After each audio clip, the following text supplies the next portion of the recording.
A cursed boy who once died powerless wakes up years earlier, carrying a century of battle experience and one chance to rewrite his family's ruin. To save House Sermon, Ryan must look weak in public, grow terrifying in secret, and make his enemies walk willingly into traps built from their own hatred. Even though his maid, Colin, and his sword teacher, Alejandro, tell him to rest because of his weak cursed body, he immediately asks them to prepare a monster for him. Colin is shocked, and Alejandro notices that the boy has suddenly changed completely. Once they're on the training grounds, Ryan prepares to fight a goblin with a wooden sword. His servants are sure he won't be able to land even a single hit because of his fear, and they'd be right about the old Ryan. But this time he overcomes his fear, lands a clean hit on the goblin, and even breaks the wooden sword. The people watching freeze in disbelief, but this is only the beginning. From there, Ryan asks them to bring him a real sword, and when the stunned sword master finally hands him one, he kills the goblin on the spot. With that, he removes the first stage of the curse and no longer feels any fear in front of monsters, but that's only the first step. From there, he's gonna unlock his mana, train with the sword relentlessly, and even learn necromancy. He's going to do whatever it takes to get revenge on those who destroyed his family and made him suffer in his past life. But before that, there's the curse that's locking away his true potential. Unlike everyone else in his family, who are considered the strongest on the continent and possess the blood of dragons, with the potential to become 7th-rank archmages at the age of 10 and sword masters by just 15, Ryan was cursed by the demon Lord Arkan and can't use either a sword or mana. That's why in his past life, when his father and older brothers disappeared during the war against the monsters, he couldn't protect his family. Instead, he became the reason for its downfall when the evil Lord Sans Parton captured him and locked him away in his dungeon. He tortured Ryan every day, hoping to uncover the secrets of his family's power, and in that dark dungeon, Ryan died. But that wasn't the end. Soon after, he woke up in the world of infinite battles, where he fought for over 100 years and even challenged the Golden Lord of Aedion to a duel. He lost that fight, but the god of that realm enjoyed it so much that he granted Ryan a final wish, and with it Ryan was able to regress. Now back to the present. When Ryan just finished the goblin, Alejandro tells Colin to watch closely, because they are witnessing the rise of the next head of House Sermon. Ryan heads out after the fight and splashes cold water on his face to steady himself. He stares at his reflection and feels relief that the status in the system helped him break a piece of the curse. However, his mood then sours as he is not satisfied with the experience points he got. If things remain as they are, he would need to kill millions of goblins to level up properly. He tells himself he needs to get stronger fast, before that dreaded day crashes down on House Sermon. At the very least, he confirms that the curse is not absolute and can be broken. Staring at the system, he tells himself he cannot waste this chance, no matter what. Diving into the larger situation, the current state of House Sermon is a mess because his father and siblings have been missing for more than 2 years. Even when he is weakened, he still holds an important position in the house, so the enemies have not made a move yet. Out of nowhere, he throws his fist into the air in excitement that he has finally found a way to raise his level. He decides it is now time to check out the second method. The scene shifts to a beautiful lady in red wearing a mask. As she steps through the doors of the house, they sit together for tea and start talking. She says she heard about the monster hunt and smiles at him before asking if he called her for magic training. The lady is Sina, the leader of the magic section of House Sermon. Like the Knight Commander, she is a 7th-rank mage with terrifying skills. No one knows much about her abilities or her life except for the head of the family himself. She puts her cup down and gets serious, warning him not to let the goblin hunt inflate his ego, because magic is a completely different world. She explains that she never trained him before, because she judged that he had no magical talent at all. Ryan smirks because he already knew that truth. The curse never even allowed him to sense mana, let alone wield it. However, everything changed yesterday, and he then fires back a reply with confidence that he can feel mana now, and the revelation leaves her visibly surprised. Putting the tea aside, Sina creates the image of a cool fire dragon. She then gives him permission to slowly open his eyes. To check if he can truly see mana, she says he should be able to recognize the shape she just drew in the air with her magic. She goes completely speechless when he instantly gives the correct answer without a moment of hesitation. It makes absolutely no sense to her how he suddenly awakened the ability to sense magic in just one night. The fact that he can see her drawings means his knowledge of mana is somehow equal to or even higher than her own. She starts pacing around in worry, wondering how the little boy managed to progress so far so unbelievably fast. Then, Ryan reveals to her that his ability to see magic is practically useless. He can see mana clearly, but he cannot use the Sermon family's magic development techniques. So, he wants her to help him overcome that wall. She is surprised he wants her help when he cannot even store magic inside his body. For that to work, Sina will have to directly force her own magic power into him.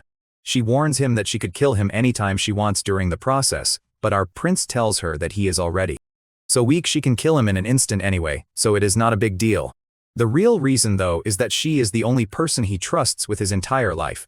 In the previous timeline, Sina stayed beside him until the very end and even protected him with her body long after her magic was exhausted.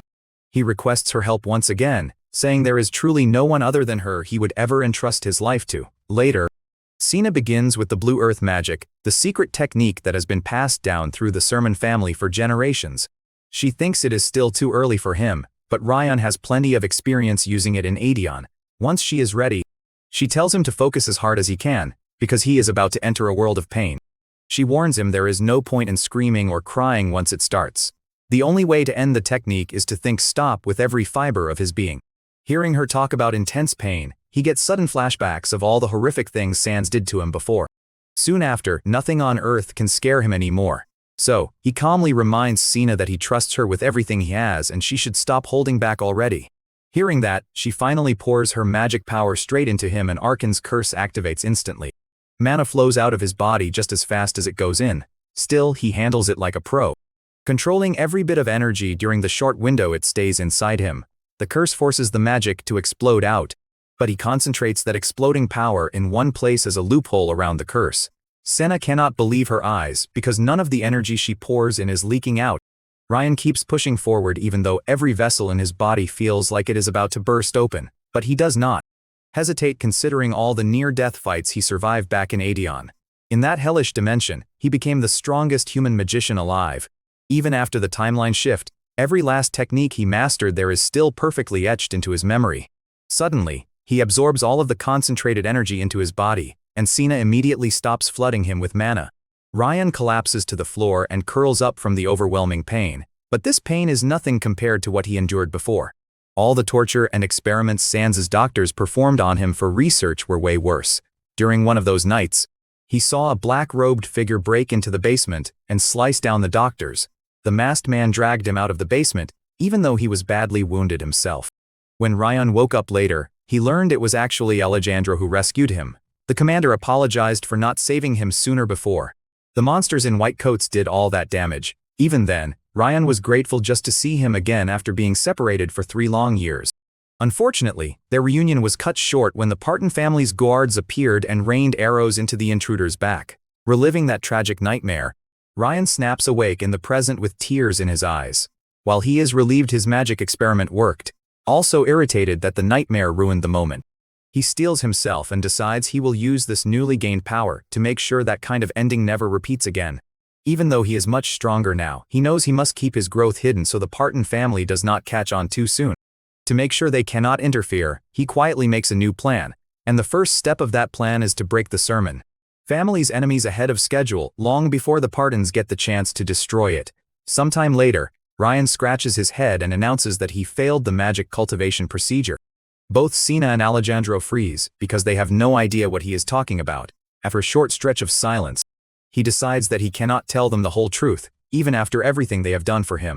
He normally never hides anything from them, but he figures that explaining his situation would only make things worse. Flexing his hands, he tells them that he tried his best, yet cannot feel even a shred of mana right now. He tells Sina she can check as many times as she wants.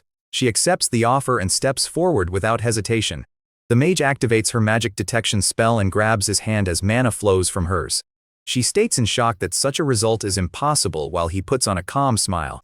Pulling her hands away, she confirms that there is no trace of mana left anywhere in his body. Her voice shakes as she says she was certain she felt mana flowing through him the day before.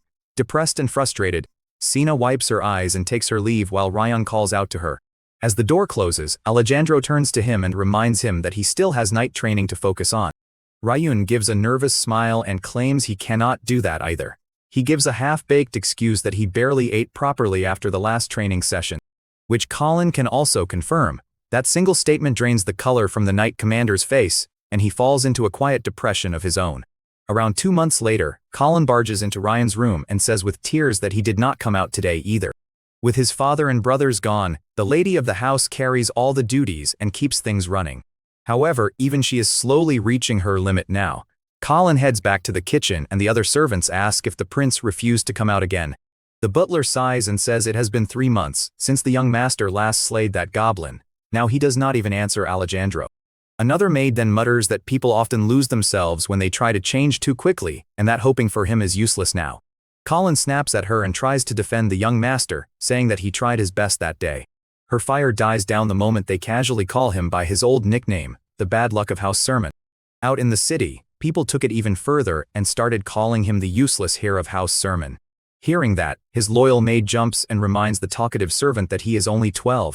But the butler tells her that expectations are everything when it comes to a noble. The other maid reveals that almost everyone is quitting one by one. The butler admits that he plans to stop working himself soon. He then asks Colin what choice she will make, but she stays silent. The scene then shifts to Ryan, who is calmly enjoying a medium-rare steak. He notices that the quality of the meals is dropping, which tells him that everything is about to hit the fan. Instead of panicking, he smiles like a devil while thinking that things are moving exactly the way he wants. He figures that the past version of him would have desperately tried to fix everything and eventually withered away. The new him is nothing like his former self. He plans to lie low and make every enemy believe he is weak and defenseless. Then, once an opening appears, he will strike without mercy and destroy them all. He recalls that the downfall of the Sermon family began the moment the head of the house went missing and the search party never returned. His older brothers vanished under similar circumstances, and their funding slowly dried up. The training ground that once overflowed with activity now has only a handful of weeknights left. The strong families who once hoped to form ties with them quietly abandoned them too. However, Ryan isn't bothered that much by the situation, because the peace and silence let him live his secret life comfortably. Even so, he is still dissatisfied with how slowly the family is declining and wants to push things along. Right then, Colin bursts into the room and shouts that it is time for training and the Knight Commander is waiting. His mood instantly crashes, and he tells her that he wants to skip today as well. Colin refuses to accept that and yanks the covers off him. She slowly approaches him with unshakable resolve before lifting him up bridal style. With a serious look, she carries him out of the room and declares that she will never abandon this family. Elsewhere, Ryan simply enjoys the free ride. Later at the training grounds, Alejandro scolds him for swinging the sword so poorly. He chews his ears off that swinging swords is a simple task. Ryan just sighs while thinking that the old man still has not given up on him. He wants to repay that loyalty one day, but he cannot let anyone discover that he has been training in secret. He even uses a body change skill to hide his real physique, although the skill is still weak. Right then, the system informs him that his stamina has increased and his eyes go wide. He immediately makes a bathroom excuse and runs off, leaving a confused Knight Commander behind. Staring at his reflection, he confirms that the skill breaks the moment he moves too quickly. Ryan opens his status window and smiles when he sees that his hidden training is finally paying off. He figures that he will reach level 20 soon and plans to use the stats to unlock the Ghost class just like he did in the Battle World, while also building up his other classes. Right then, he notices Alejandro speaking to someone and wonders if a surprise visitor has arrived. He recognizes the man as Truno, the general manager of the Sermon family, who apologizes for disturbing him. Truno hands him a scroll, which makes Ryan suspect that the situation is a little different this time. However, the events have not changed. Alejandro already guesses what is going on while Ryan reads through the letter. It states that the second prince of Darren Kingdom, Kyle, has invited him to the prince's birthday celebration. The young master smirks, pleased that the final piece of his plan has fallen into place. Soon our prince is on his way to the Darren family's birthday party while still half asleep. Last night, Colin had too much fun playing dress-up with him so he could look as impeccable as possible. She desperately tried to come along too, but she and his other retainers cannot accompany him. Unfortunately, the Knight Commander was sent out to control the sudden attack at the border. The monster assault was completely unexpected. Elsewhere, Senna had to leave urgently because her mother ordered her to return home right away. In the end, that leaves a 12-year-old family head with crippled social skills going alone to represent the entire Sermon family. Truno assures him that he should not worry too much, because the Darren family is not foolish enough to pull anything. But Ryan believes that kind of safety only applies to the former Sermon family. Usually, the family would simply send a retainer to attend these frivolous events. Now, in its current state, our young master has no choice but to show up at a birthday party as the official house head. He does not mind it though, since he still feels responsible for the fast collapse. A few hours later, his carriage stops outside the Darren household. There he finds Kyle Darren himself and an entire troop of maids waiting to receive him. Truno shows gratitude for the grand welcome in Ryan's place. However, Ryan clearly senses the countless eyes aimed directly at him. As he walks through the reception, he hears all kinds of strange rumors and theories about the Sermon family's downfall and failures. Our prince simply smirks at them, because he already planned for all of this to happen from the start. He digs himself deeper when he opens with a weak hello to the nobles with no class or respect.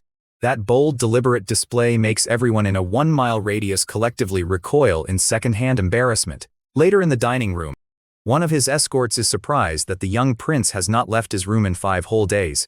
The point of coming 1 week before the actual party is to build relations, but the escort team captain tells him to keep his hopes low. He points out the fantastic disaster Ryan displayed during the reception. He cannot believe the boy is shut in his room because the rich people's food out there will be to die for. There is everything a man could ever want, including noble guests.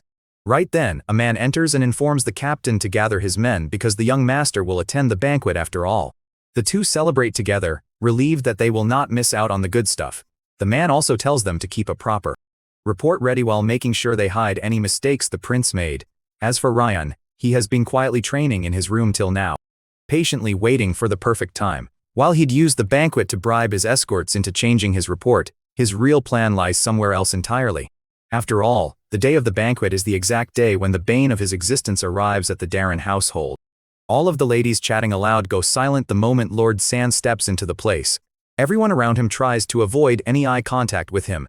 Truno also tries to avoid his gaze, but Sans walks directly toward him without hesitation. Truno is left with no choice. So he starts flattering the man about the great honor of meeting him in person, but Sans doesn't waste words. He openly says he heard the mighty Ryan Sermon also arrived at the party, and he would like to meet him. Truno pretends he has no idea what he is talking about, so Sans has no problem spelling it out for him that he is talking about the Sermon family's biggest mistake who will bring them to ruin. Truno is shaken to the core. He knows that Sans is under a lot of pressure as the most talented mage in his family, but he never expected the man to actually insult the Sermon head in the Darren family's domain, which is directly under their authority. However, Sans quickly does in reversal by saying the rumor must be fake. In fact, he claims he came to debunk the foolish rumor tarnishing the great Sermon name, but Truno does not buy any of it since it is coming from the biggest disgraced noble on the entire continent. It is said Sans started drinking at the age of 7 and even murdered one of his own subjects. Right then, Ryan makes a grand entrance with his escorts. Sans is exhilarated while Truno nearly has a seizure, wondering why the young master came out at the worst time. Ryan's aura is so radiant that it makes everyone do a double take on their opinion about him. Seeing him now, they almost reconsider everything they assumed before, but Sans burns with jealousy because Ryan overshadows him instantly just because of his family's reputation. He walks right up to Sans and tells the man he has heard a lot about him from the 4th prince, his brother Lars. Hearing that, Sans smugly says he has heard much about him too, but before he can spill anything, our prince calmly says he is a truly kind person. He brings up how famous Sans was at his academy, and how he had to drop out after a few months because of his sheer popularity. Ryan reveals the messed up things he did and smoothly reverses the roles. He says Sans once saved a poor kid from a bully, and even helped a female student who was being harassed by a shameless waste of oxygen. Sans is fuming inside, but Ryan has yet to land the final blow. When he casually mentions something about his knee, Truno jumps in to defuse the situation. He pretends that Sans helped Lars by bringing him medicine for his injured knee. Then he quickly drags the prince away before things explode. Elsewhere, Ryan is satisfied after absolutely turning the white-haired noble's own history against him. Sans takes his bold and mocking insults as a clear declaration of war. However, planting pure rage in the man is just the second step in his growing plan. Back in his room, Sans loses all his cool and shatters a flower pot across the floor. His temper explodes as he yells out insult after insult about Ryan. Thinking back on the conversation, he realizes that Lars must have discovered that he did not leave the academy, but was actually expelled. Clutching his head, he curses under his breath that all that pressure to keep the incident hidden ended up being useless. He remembers the talk about the knees and tells himself that the truth behind that specific incident must never be revealed. A flashback hits him where he struggles to maintain a confident expression while barely catching his breath. Lightning magic dances around Lars, who tells the noble that he has really messed up this time. Sans tries to make excuses, spitting out that he did not know the girl was his partner and was only trying to greet the commoner. Ryan's older brother stays cold and reminds him that before anything else, each person at the academy is a student. He commands him to kneel right now. Lars warns him that if he does not apologize from the bottom of his heart, then the entire Parton family will be crushed, and he will personally dispose of him. Sans collapses to his knees in complete humiliation, while Lars keeps his lightning aimed at him. Snapping back to reality, Sans lets out another frustrated scream and tells himself that he must continue with his plans. He swears that he will silence Lars's younger brother no matter what it takes. After a moment, he forces himself to calm down and reassures himself that he will eventually get revenge on Ryan. A knock at the door breaks his thoughts, and he gives permission to enter. A figure steps into the room, which makes Sans raise an eyebrow in amusement, because he never expected a visit like this. The person turns out to be none other than Truno Hilda. Time skips forward to after the prince's party as Ryan rides home in his carriage. He reflects that he managed to achieve every goal he had at the event and presented himself well to the nobles. He is even happier that he succeeded in provoking Sans, who fell for it in record time. Truno then speaks up and tells him that he performed marvelously at the banquet, and that he truly made him feel like there is still hope for the sermon house. Ryan calls him out instantly, saying that he did not build any meaningful connections and even starred things with the House of Parton. The general manager quickly corrects himself and says that the speech he gave against Sans was truly remarkable. Ryan chuckles and presses the button in the middle of the carriage. Truno looks confused and asks what is going on. The guy nervously asks the young master why he activated the soundproof spell. Ryan calls him out, saying that if he truly believed there was hope, then he would never have chosen to betray the house. Truno starts sweating and stammers as he asks what the young master means by that.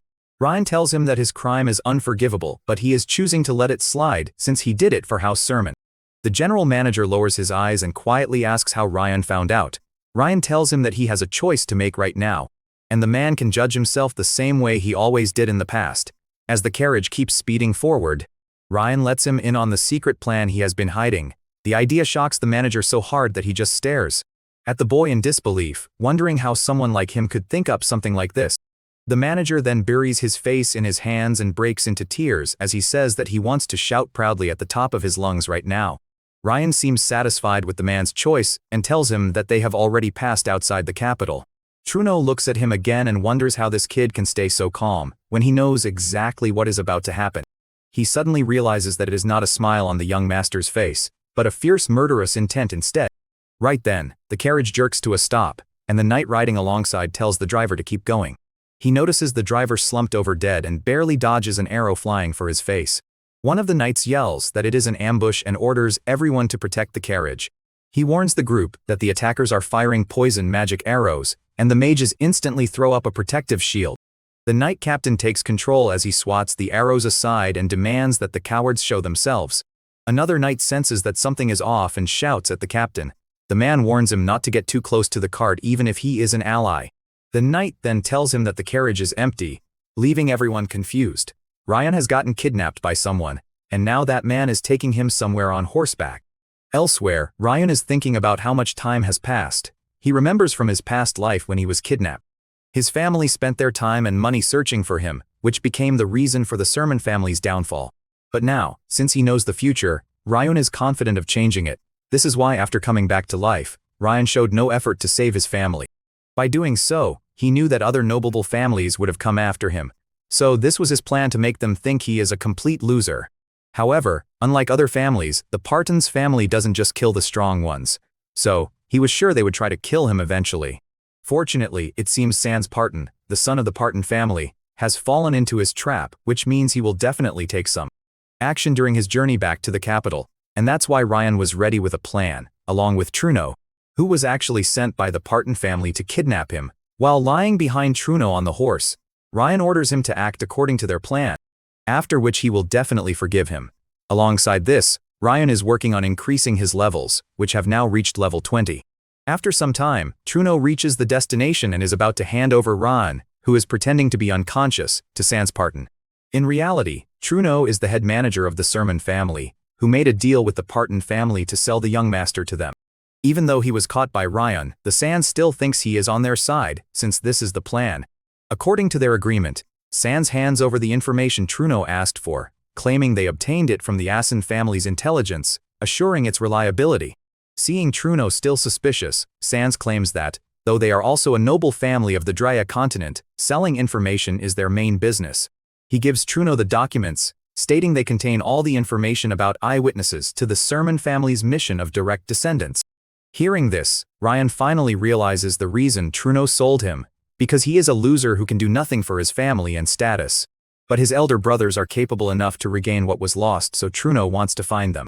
Although Truno knew the Asan family had this information, it was impossible for him to obtain it directly, so he used the Parton family. Taking his leave, Truno also pleads with Sans to keep his other promise, which is to return the young master safely to the Sermon family. Once Truno is gone, Sans and his servants walk up to Ryan, and one servant asks whether he should kill him. But Sans Parton claims there is no need because his family will abandon him soon, as he is now the real culprit in their eyes. In order to carry out the main plan, Sans must go back. Soon Ryan wakes up and finds himself locked in chains. Sans Parton is standing in front of Ryan, mocking him about his pathetic condition as a son of the Sermon family. Although Ryan knows everything, he acts innocent and asks Sans the reason for being here. As Sans tells Ryan that he has kidnapped him, Ryan threatens him about what is going to happen next. Since Sans thinks Ryan is a loser, he laughs it off. After this, Sans kicks Ryan's face, telling him his father and brothers must have died by now. Moreover, Sans mocks Ryan by saying that Truno sold him to the Parton family in exchange for information about eyewitnesses to his brothers' kidnapping so he can find them, but no one tried to save Ryan himself, since he is a pathetic loser. Furthermore, he challenges Ryan, saying the war between their families is just beginning, and that this kidnapping is only the start. Right then, Ryan glares at him and activates the magic circle power, which leaves Sans too stunned to speak. Still tied to the chains, Ryan declares he has been waiting for this day, since his return to this life. Although the green light fills the area due to Ryan's magic, nothing is happening, so Sans again mocks Ryan. This time, Ryan uses the silence magic circle on him, which results in Sans being unable to speak at all. Without the ability to chant any spell, his magic fails as well. Shocked and terrified, he then attacks Ryan with firebolt magic, which does not require chanting. Ryan was kidnapped under the orders of the family head, who does not want him to die, so Sans is using the second circle magic, which Ryan was actually expecting from him, but Sans is making a mistake here. Elsewhere, Sans thinks of targeting Ryan's leg because in this case, his father will not say anything. After analyzing Sans for a while, Ryan activates mana interference, which means every attack from Sans' partner will be wasted. Seeing this, Sans takes out a dagger, and as he is about to attack Ryan, Ryan breaks free from the chains, something that isn't difficult for him. From there, Ryan uses paralyze magic and makes Sans unconscious. After some time, Sans wakes up, but now he is the one tied to the chains, while Ryan sits in front of him with a dagger in hand. Freeing himself from those chains, Sans thinks they are just ordinary chains without any magic, so he tries to break them easily. But as he attempts to do so, his body is hit by a high current, causing intense pain. Walking towards Sans, Ryan claims he has drawn magic circles over his body. This is actually a forbidden technique of drawing the circles into the flesh, and the blood activates the magic circle. In his past life, the same was done to Ryan. First, the awakening magic was used, so he would not sleep, and then he was made to endure unbearable pain when scars were carved into his body. Still confused about how Ryan knows this technique, Sans states that to his knowledge, Ryan is not allowed to use mana. Elsewhere, Ryan has started practicing everything after revival, and due to past life experience, he gained a lot of help. After getting the mana pills 3 months ago, Ryan practiced every skill he could. Moreover, the secret he learned in Aedeon was helpful as well, which is that every skill has a circuit and a principle, and mana gets injected into each player's unique circuit to activate it. Furthermore, only master players like him know the existence of these circuits. With all this information, he did not struggle in the second life to achieve skills. Additionally, Ryan has visited this place secretly before to remember the location and structure, so capturing Sans' partner would be easier. The magic circle Ryan is using on Sans was supposed to be the other way around, but now he is going to make Sans experience the real pain. After torturing him for a while, Ryan prepares to leave, but Sans stops him. Turning back, Ryan states he can run away before the arrival of Sans' family, which is coming in a week. Sans is shocked at how he knows this, so Ryan answers that he heard Sans ordering his servants to come back in a week. Since Ryan knows the truth, Sans tries to deny it, saying they will actually come here any moment. But Ryan knows he is lying, because if his subordinates were really coming at any moment, Sans would have tried to make Ryan stay there so they could kill him, rather than telling the truth like this.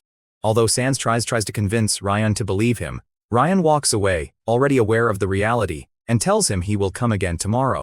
Now he prepares for the arrival of the Parton family, who will come after a week. After 7 days pass, the subordinates stand in front of the place where Sans and Ryan are located. The leader asks if anyone contacted Sans during this period, and one of them responds that although they weren't in contact with the young master, they observed all the passages here throughout the week.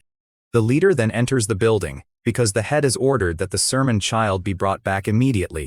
Although others attempt to accompany him, he suggests they remain behind.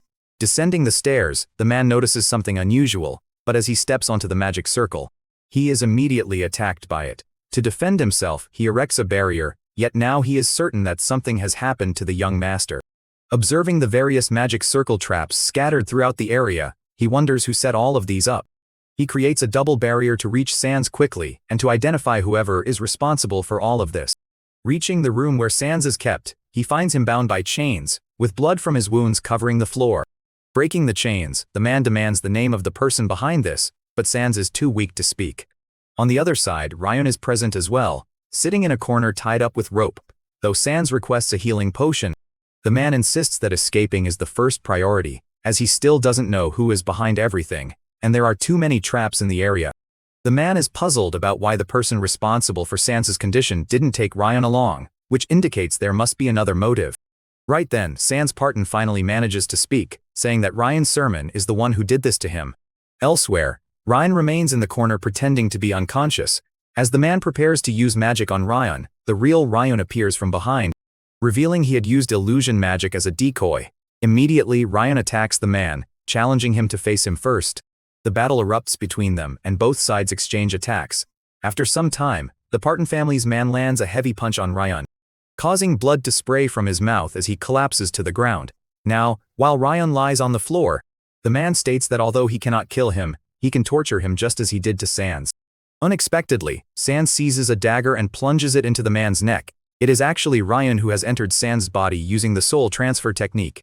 And to add to that, the one who performs the soul transfer can control his own body as well.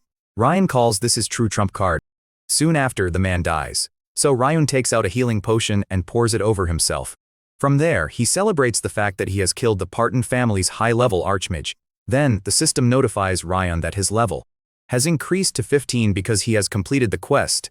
He is still trying to understand how his level went up, but for now, Ryan knows he must take care of something else first. From there, he drags the archmage's body into a separate room and lays it on a wooden bed, clearly planning to do something with it.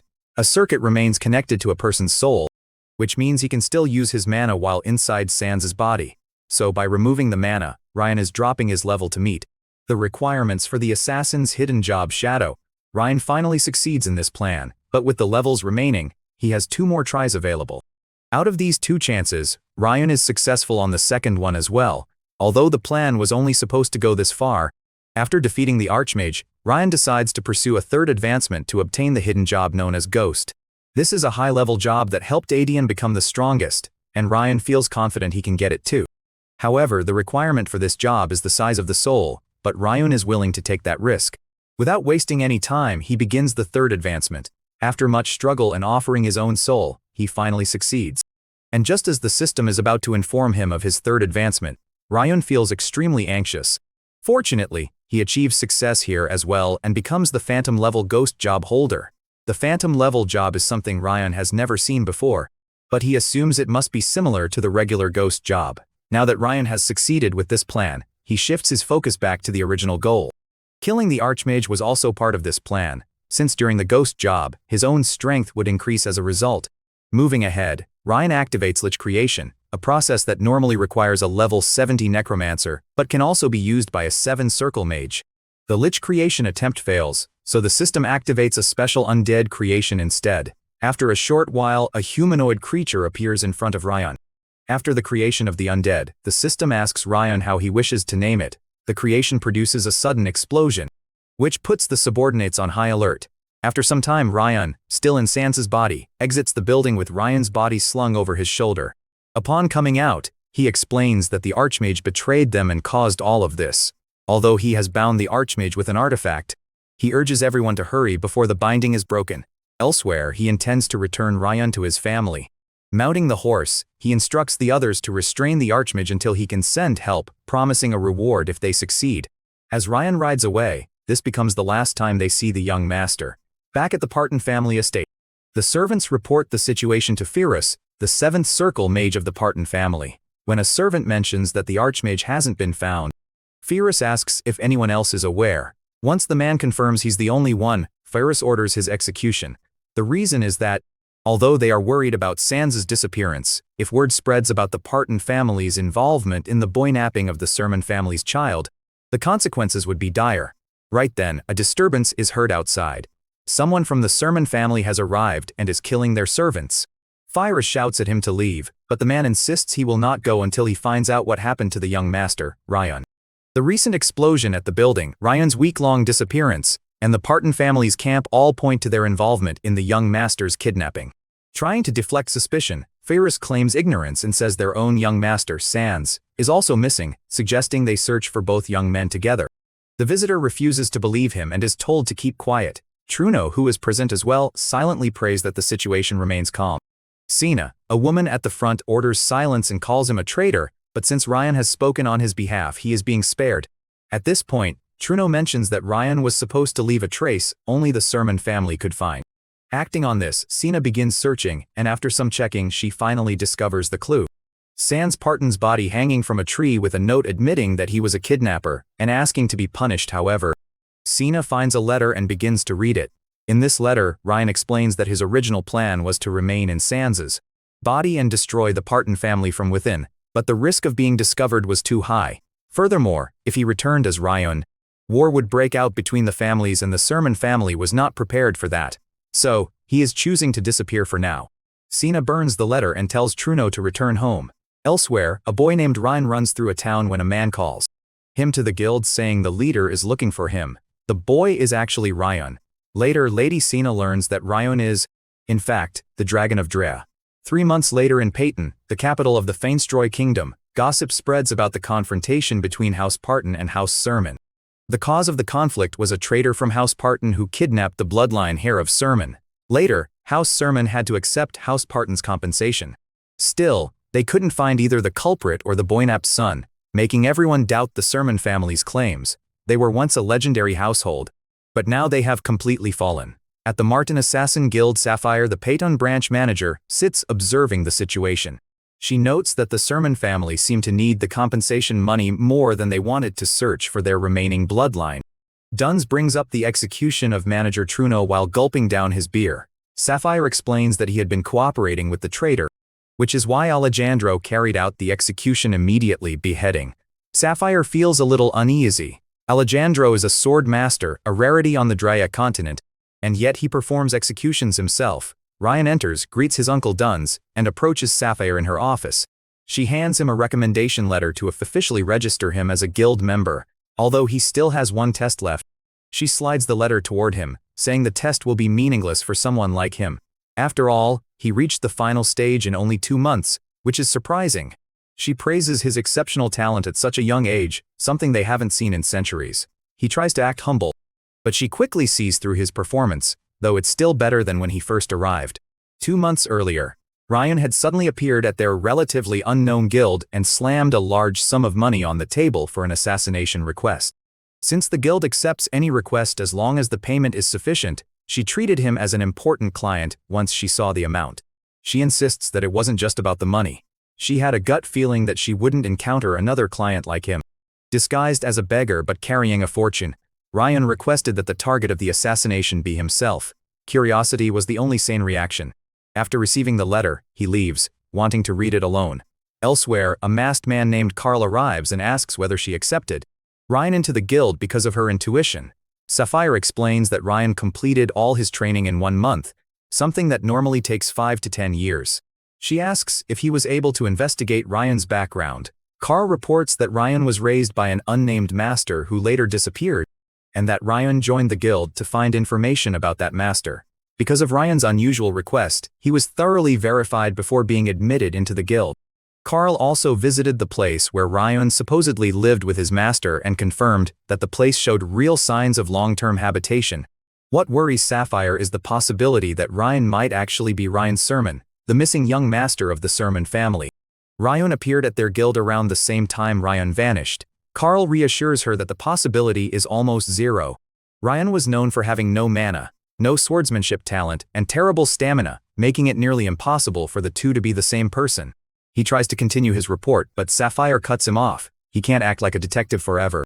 Instead, she assigns him to search for information about Ryun's mysterious master.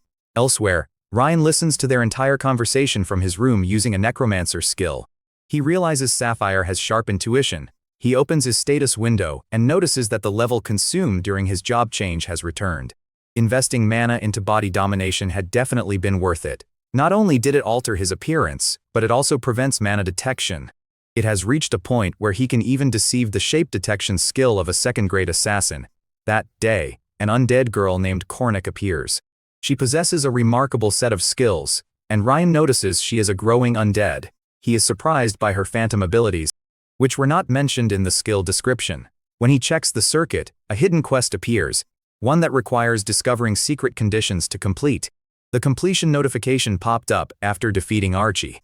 The combination of Hand of Death, Phantom, a skill circuit, and the quest resulted in the creation of Kornak. Right now, she is just a mana-eating monster, practically a parasite to him, but he believes that someday she will become useful. Growth to him is about looking toward the future, not the present. Lost in thought, he is interrupted by Duns. Ryan explains that he was simply singing about becoming a full guild member after the test and someday becoming the branch manager. Duns assures him that at the rate he's growing, it's entirely possible. He then mentions the 3 final candidates, only one of whom can pass the test. Passing will make them an official guild member and a 5th-grade assassin. Polarin and Ryan stand before him as he announces the beginning of the test. Duns asks for the target's information. Rin reveals details about Alok, a 47-year-old merchant who runs a store and always travels with 3 mercenaries as guards. 2 of the mercenaries are bronze-grade warriors and 1 is a silver-grade mage. According to a rumor, he recently took a young concubine and visits her every night. During that time, the mercenaries give him privacy. Duns is impressed by the investigation done on the target. Not only that, Rin was also able to find a method to avoid the guards. The only thing that concerns Duns is the guarantee that the target will actually go to the concubine's room. Rin hadn't considered that, and Duns explains that this is exactly why Martin always gathers detailed information. He then turns to Ryun asking for the information he obtained. Ryan questions whether he really has to reveal it, surprising the other 2 contestants. Even if they cooperate to complete the mission, they will not become formal guild members together. Only one person will pass the test. Because of that, he doesn't want to share any information. The 2 contestants are irritated realizing they spoke too early. In the end, they are only colleagues. Ryun denies even being colleagues, saying they didn't learn that during training. Duns approves Ryun's response as the correct mindset and urges them to focus on their test. Discarding or using others when necessary is part of an assassin's nature. He asks whether the other 2 have anything to say, and they deny it in unison. Duns announces the start of the assassination test, and they all run off. He is reminded of the time when Ryun himself had to be assassinated. The time limit was set to 3 days and the location was Peyton. The special condition was that they had to register him as a special grade trainee at the Martin Peyton branch. The assassins laughed thinking they could find Ryan within 10 minutes. It turned out they failed. They couldn't locate him for the entire 3 days. They indirectly praised Ryun's tricks and traps. After the 3 days ended, Ryan received training from Sapphire as she kept her promise.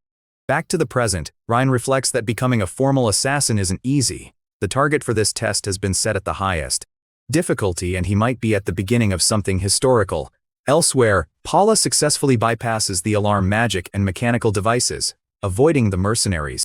However, he didn't expect there to be additional mercenaries. Rin manages to hide herself and thanks Paula, since things worked out for her because of his actions. The target has been the subject of countless assassination attempts, so the place he chooses to hide is his main wife's bedroom. The wife is furious with him for having a concubine and for attracting assassins. He insists that he wasn't the one who brought assassins, and that the room is fully equipped with safety devices. Rin overhears the conversation from the rooftop and decides to take down 5 ordinary soldiers around her, so she can attempt a frontal breakthrough. Elsewhere, Alok's wife threatens him with a knife. She feels betrayed by his affairs and for taking the family's money. He tries to explain that the business funds were insufficient, but she knows he used that money to buy a gift for the concubine. Without hesitation, she stabs him in the heart. then bursts into tears as she realizes what she has done. Rin watches the target die at the wife's hands and is left confused, unsure whether her mission is a success or failure. She suddenly thinks about Ryan and realizes she hasn't seen him at all. She returns to report her failure, stating that the target was killed by the wife and not by her. She is shocked to see Ryan already back, wondering if he even went to the mansion in the first place. Paula returns safely as well. He escaped when the mercenaries began fighting among themselves. Duns announces that the commission was not a failure because Ryan succeeded.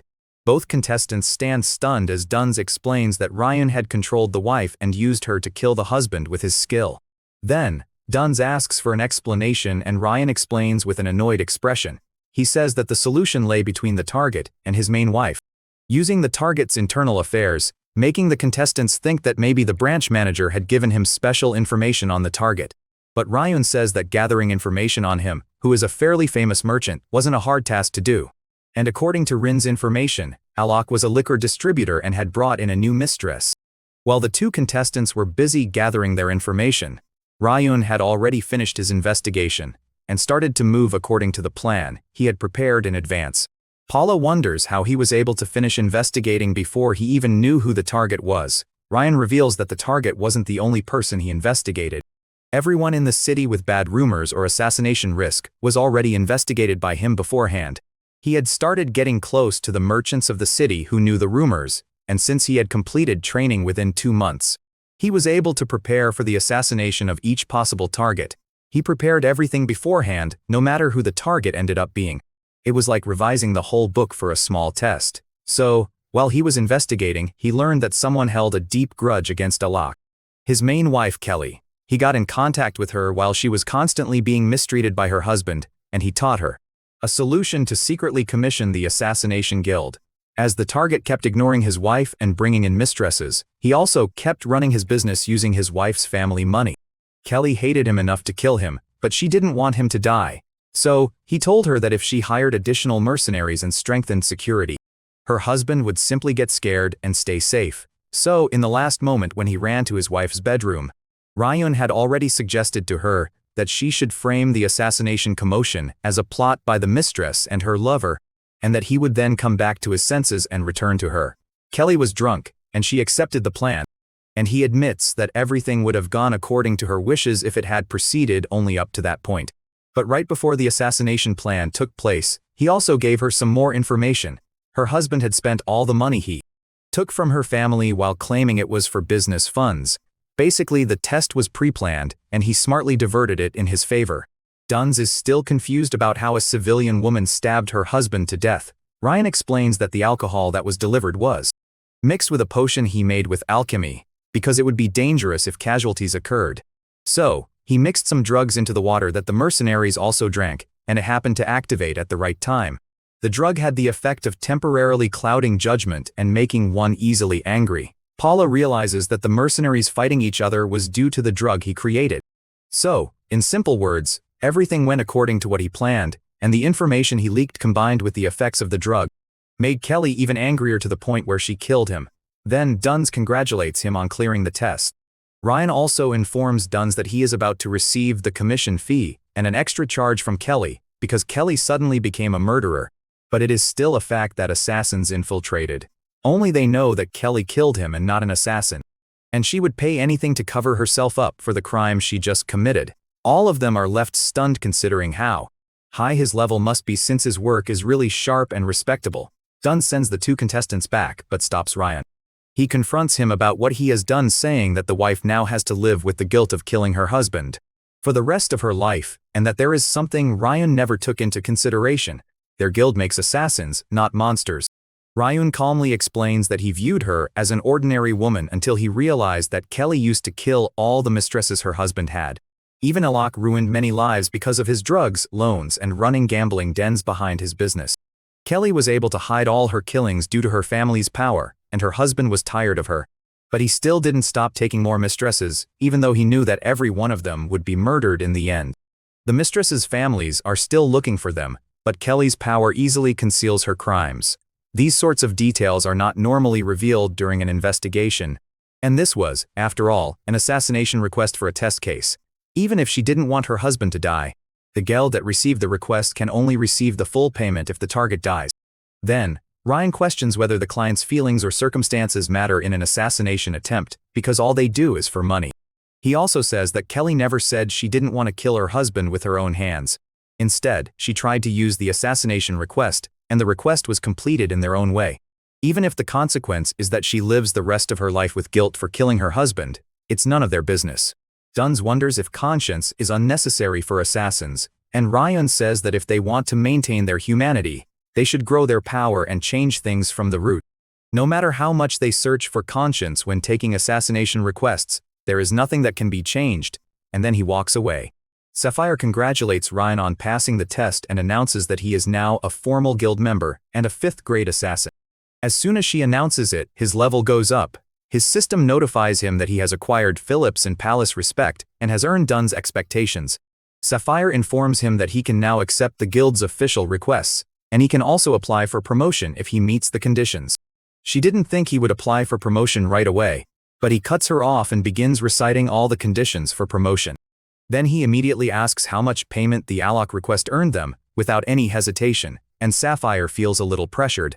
She ends up telling him that the advance payment was 10 gold, the completion payment was 10 gold, and they also received 10 gold from Kelly for concealing the murder. He says that even if it was just a test, he is the one who completed the request and earned the additional amount. And since the promotion condition is 30 gold for a single request, he has met the requirement for promotion. He instantly receives the option to apply for a promotion to 4th grade assassin. She tells him to be cautious of being too arrogant and not to take them lightly since they also have their own laws and policies as an organization. Among assassins, they are only considered the real deal starting from the 4th grade. Mostly though, she is annoyed by his attitude since it disregards the other assassins. She tries to brush it off, but he loudly affirms that he will not withdraw the promotion application. She begins to yell at him, but Duns, who supervised the test, affirms that Ryan is qualified to take the 4th grade promotion test because it wasn't out of disregard for them. It was something important that he showed in the test, pure physical ability.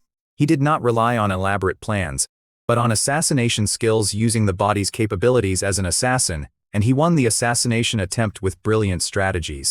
And not just that, but they can also take this opportunity to gauge Ryan's skill level, or they could teach him a lesson he will never forget. Sapphire thinks back to the tag game. It was mostly trap techniques. She finally agrees to a promotion test and warns him that assassins must risk their lives for this test, and he accepts the challenge. Later at night, the three of them sit with Duns, and Duns informs him that the earliest the test could be conducted is in a month or 2. Until then, he could train him. But Ryan politely declines the offer because he wants to rest until then. He informs them that he will be away from the guild for a while, and once he becomes a formal guild member, it is okay for him to leave the branch's territory. He assures them that he will return before the test, and that he will stop by the Martin branch to check for updates on the test. Then they continue drinking together until they feel fulfilled. Ryan knows that he won't be getting any free time after becoming a 4th rank assassin, because they receive requests continuously. Since the target is a branch leader, it's expected that there won't even be time to take a nap, so he needs to leave before that happens. He arrives at the Dark Zone, the land of the dead. Elsewhere, a noble sets out with his knights and sees Ryan, immediately questioning who he is. Ryan gets up saying his leg is injured and he can't walk anymore. He asks the noble to give him a ride to the village or else he will die there. The noble acts arrogantly, saying he would have killed him if he weren't in a hurry. But Ryan clearly notices that he wasn't in any hurry at all. Ryan begs to be allowed on the carriage, and the noble, named Kennel, is instructed from inside the carriage to put the child inside. Kennel refuses and instead places him on the horse with him. While riding, Kennel questions him and Ryan introduces himself. The noble says he's only alive because of the young lady in the carriage and he's lucky to have met her. But Ryan knows this wasn't luck, it was pure planning. The young lady was Sentin Rose, blood relative of the Rose family who bore the Rose crest. For that purpose alone, he cleared all dangers before departing, and he learned that the Rose family's procession would be taking the same road as him. So he had been living quietly in the outer territories of Feinstroy.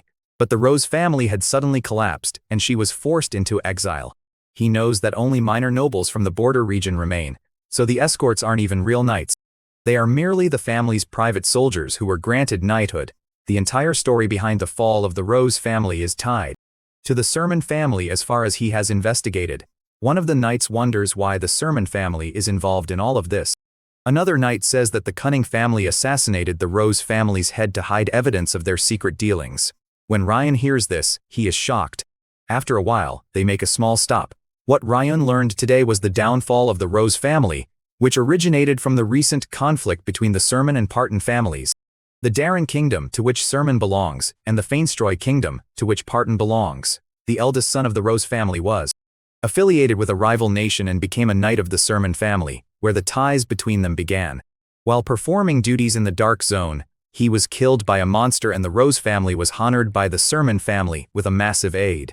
Another family, who competed with and resented the Rose family, began to support the Sermon family's actions and used the dispute as an opportunity. This led to the assassination of the Rose family's head. Rumors spread that the Rose family had been secretly working for Sermon in the shadows and that Sermon wanted to hide evidence, so they killed the head, but the Rose family claimed that they were actually killed by Parton. However, it didn't matter since Parton was a growing influence at the time. Now, after losing the head of their family and collapsing in power, the Rose family is being exiled toward Darren. The only ones who know the truth are those within the Rose family who did not abandon Senton Rose. As Lady Rose sleeps inside her tent, the other knights are scattered around outside, some standing guard, others sitting by the fire listening to Kennel. He's going on about how the Parton and Oni families are actually the shady ones, while the Sermon family has always tried to help. The guards cheer at that, and meanwhile, Ryan is quietly slurping down his soup beside them. One of the guards glances over at him, wondering if the boy is bored with all the political talk. Instead, Ryan raises a quiet concern of his own, questioning whether it's wise for them to speak so openly about such matters in front of a random child, especially in the middle of an exile mission. The guards just shrug it off and keep talking, pointing out that Lady Rose is the one who's suffering the most here. She, Kennel, and the newer knights lack experience, so they haven't fully realized how serious this whole mess is, especially when it comes to the Oni family. Ryan knows exactly what this means. The head of the Oni family is a hopeless womanizer who's had multiple assassination requests placed on him at the guild. Requests Ryan personally rejected because the risk-to-reward ratio was awful.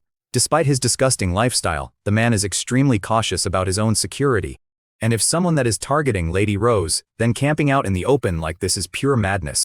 Right then, Ryan catches movement in the darkness, a quick leap behind them in the trees. Realizing it's a tail already following them, he decides not to risk alerting anyone by attacking.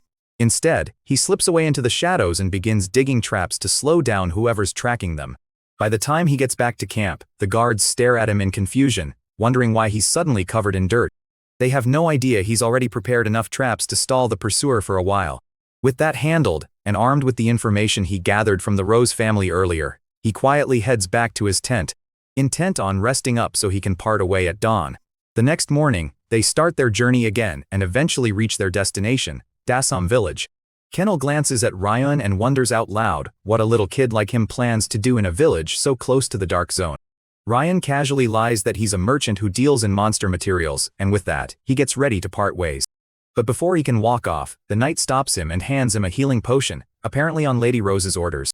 Ryan is caught off guard, but he accepts it and the caravan heads out, leaving him alone with the potion. He chugs it immediately, and just as he does, a group of horse riders thunder past him. Ryan instantly recognizes them as the pursuit party. Mercenaries, swordsmen, magicians, and leading them is Garuda Wani, the second son of the Wani family. They all race by without even glancing at him. Even so, Ryan's honestly surprised they managed to catch up so fast despite all the traps he set. Then something else catches his attention, the potion bottle. Up close, it looks expensive. Naturally, it makes him wonder what Lady Rose was thinking giving something like that to him when she's living like a fugitive and her family has almost no chance of winning. Ryan knows Garuda will catch her eventually. It should have been none of his business, or at least it was supposed to be. However, now that he's taken their pricey potion, he can't shake the feeling that he owes them something in return. So with a quiet sigh, he opens his magic circles and summons Kornak. From all its power, he declares her first task. As the Rose family moves along quietly, Kennel suddenly hears something and instantly goes on high alert. He urges everyone to pick up the pace and motions for the lady to hang back. The others are a little thrown by the sudden orders, but they fall in line as Kennel makes it clear that mana users are chasing them. With the border coming up, he sets a backup plan that if the pursuers catch up, the two frontliners are to grab the lady and get her to safety as fast as possible. Taking charge, Kennel turns and rushes toward the pursuers, ready to buy time despite knowing the Wani family knights are far above his level. Elsewhere, the Wani family riding party arrives at the mountain pass, surprised to see only one knight standing in their way. At the same time, Kennel stops his horse in front of them and warns them to turn away, but is shocked when Garuda Oni removes his hood, revealing who he is trying to stop. Though his fellow party members consider it reckless to show his identity, Garuda doesn't care. Their mission is to kill everyone except Saintine. Without hesitation, he orders his men to bring the girl before they cross the border. As the mercenaries charge, Kennel tries to stop them, but he is struck by a major blast and falls to the ground. Badly hurt, Kennel struggles to gather himself, but to his shock, Garuda also brings up his own knight. Even more surprising, it's Siso, Kennel's former captain of the Rose Knights, who Garuda has lured over with money. Wasting no time, Siso clashes with Kennel and in just a few swings manages to knock the sword from his hand. Relentlessly, he tries to persuade Kennel to abandon the Rose family and serve a new master. But Kennel refuses, even if it means death. Hearing this, Garuda gives the signal to finish him off. Just as Siso is about to deliver the final blow, something strikes him in the back. It turns out to be a green flame from Kornak coming to the rescue. Without pause, she follows up with multiple blasts that kill Siso in an instant, though Garuda is shielded by his mage just in time. Elsewhere, back near the border, the Rose family riding party is thrown into chaos. With the carriage completely destroyed, only 2 knights remain to defend Lady Rose with everything they've got, while the 2 Wani mercenaries mock them for being so easily overwhelmed.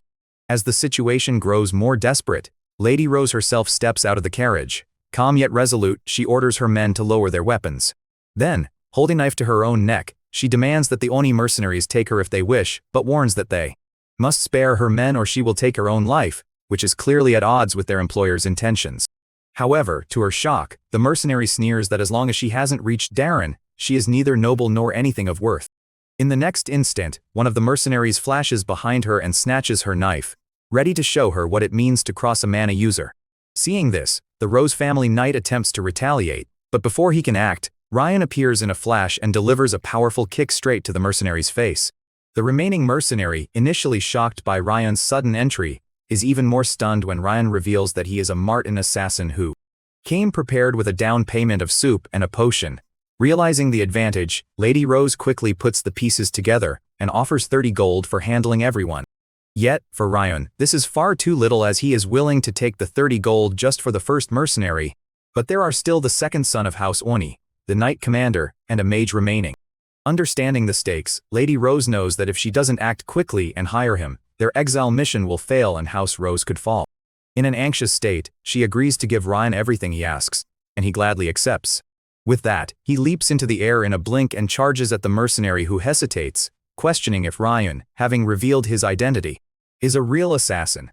Ryan loads up his attack and with a single swing takes down the first mercenary, showing that he doesn't make mistakes, even confident enough to reveal his true identity. Thus, the first conquest at Martin begins for Ryan, with the price being everything. While Ryan lives in his moment of glory, the downed mercenary rises, laughing maniacally, claiming they won't be defeated so easily. Before Ryan can turn, the mercenary he had taken down first swings his sword at him mid-attack. However, Ryan easily dodges, forcing them to realize they cannot let their guard down against a Martin assassin.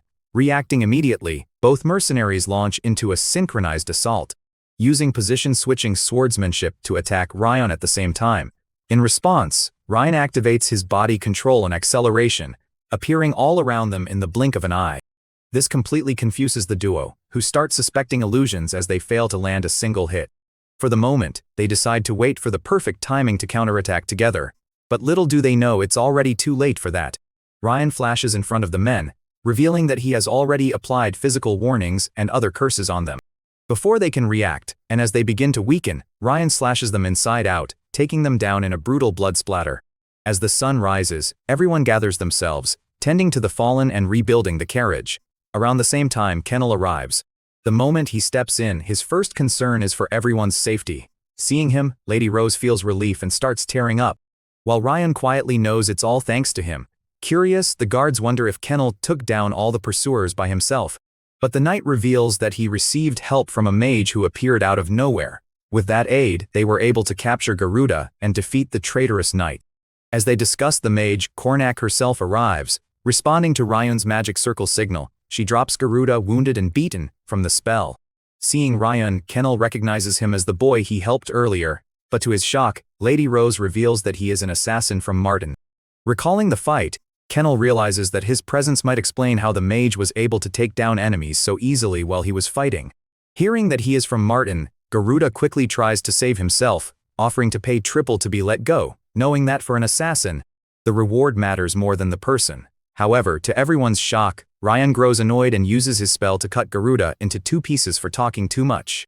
With that, he also makes his point to Lady Rose, showing what happens to those who try to skip their payment. Terrified, the lady agrees and Ryan then approaches the reward, explaining that he doesn't want it immediately, understanding the Rose family's current situation. Still, he insists on a verbal contract for the deal, one that will remain secret. Once the agreement is set, he suggests they keep moving toward their destination, reassuring them that the guild will handle the corpses after they leave. With that, Ryan starts to leave, but Kennel, impressed by how thoughtfully he managed the situation, calls out to him.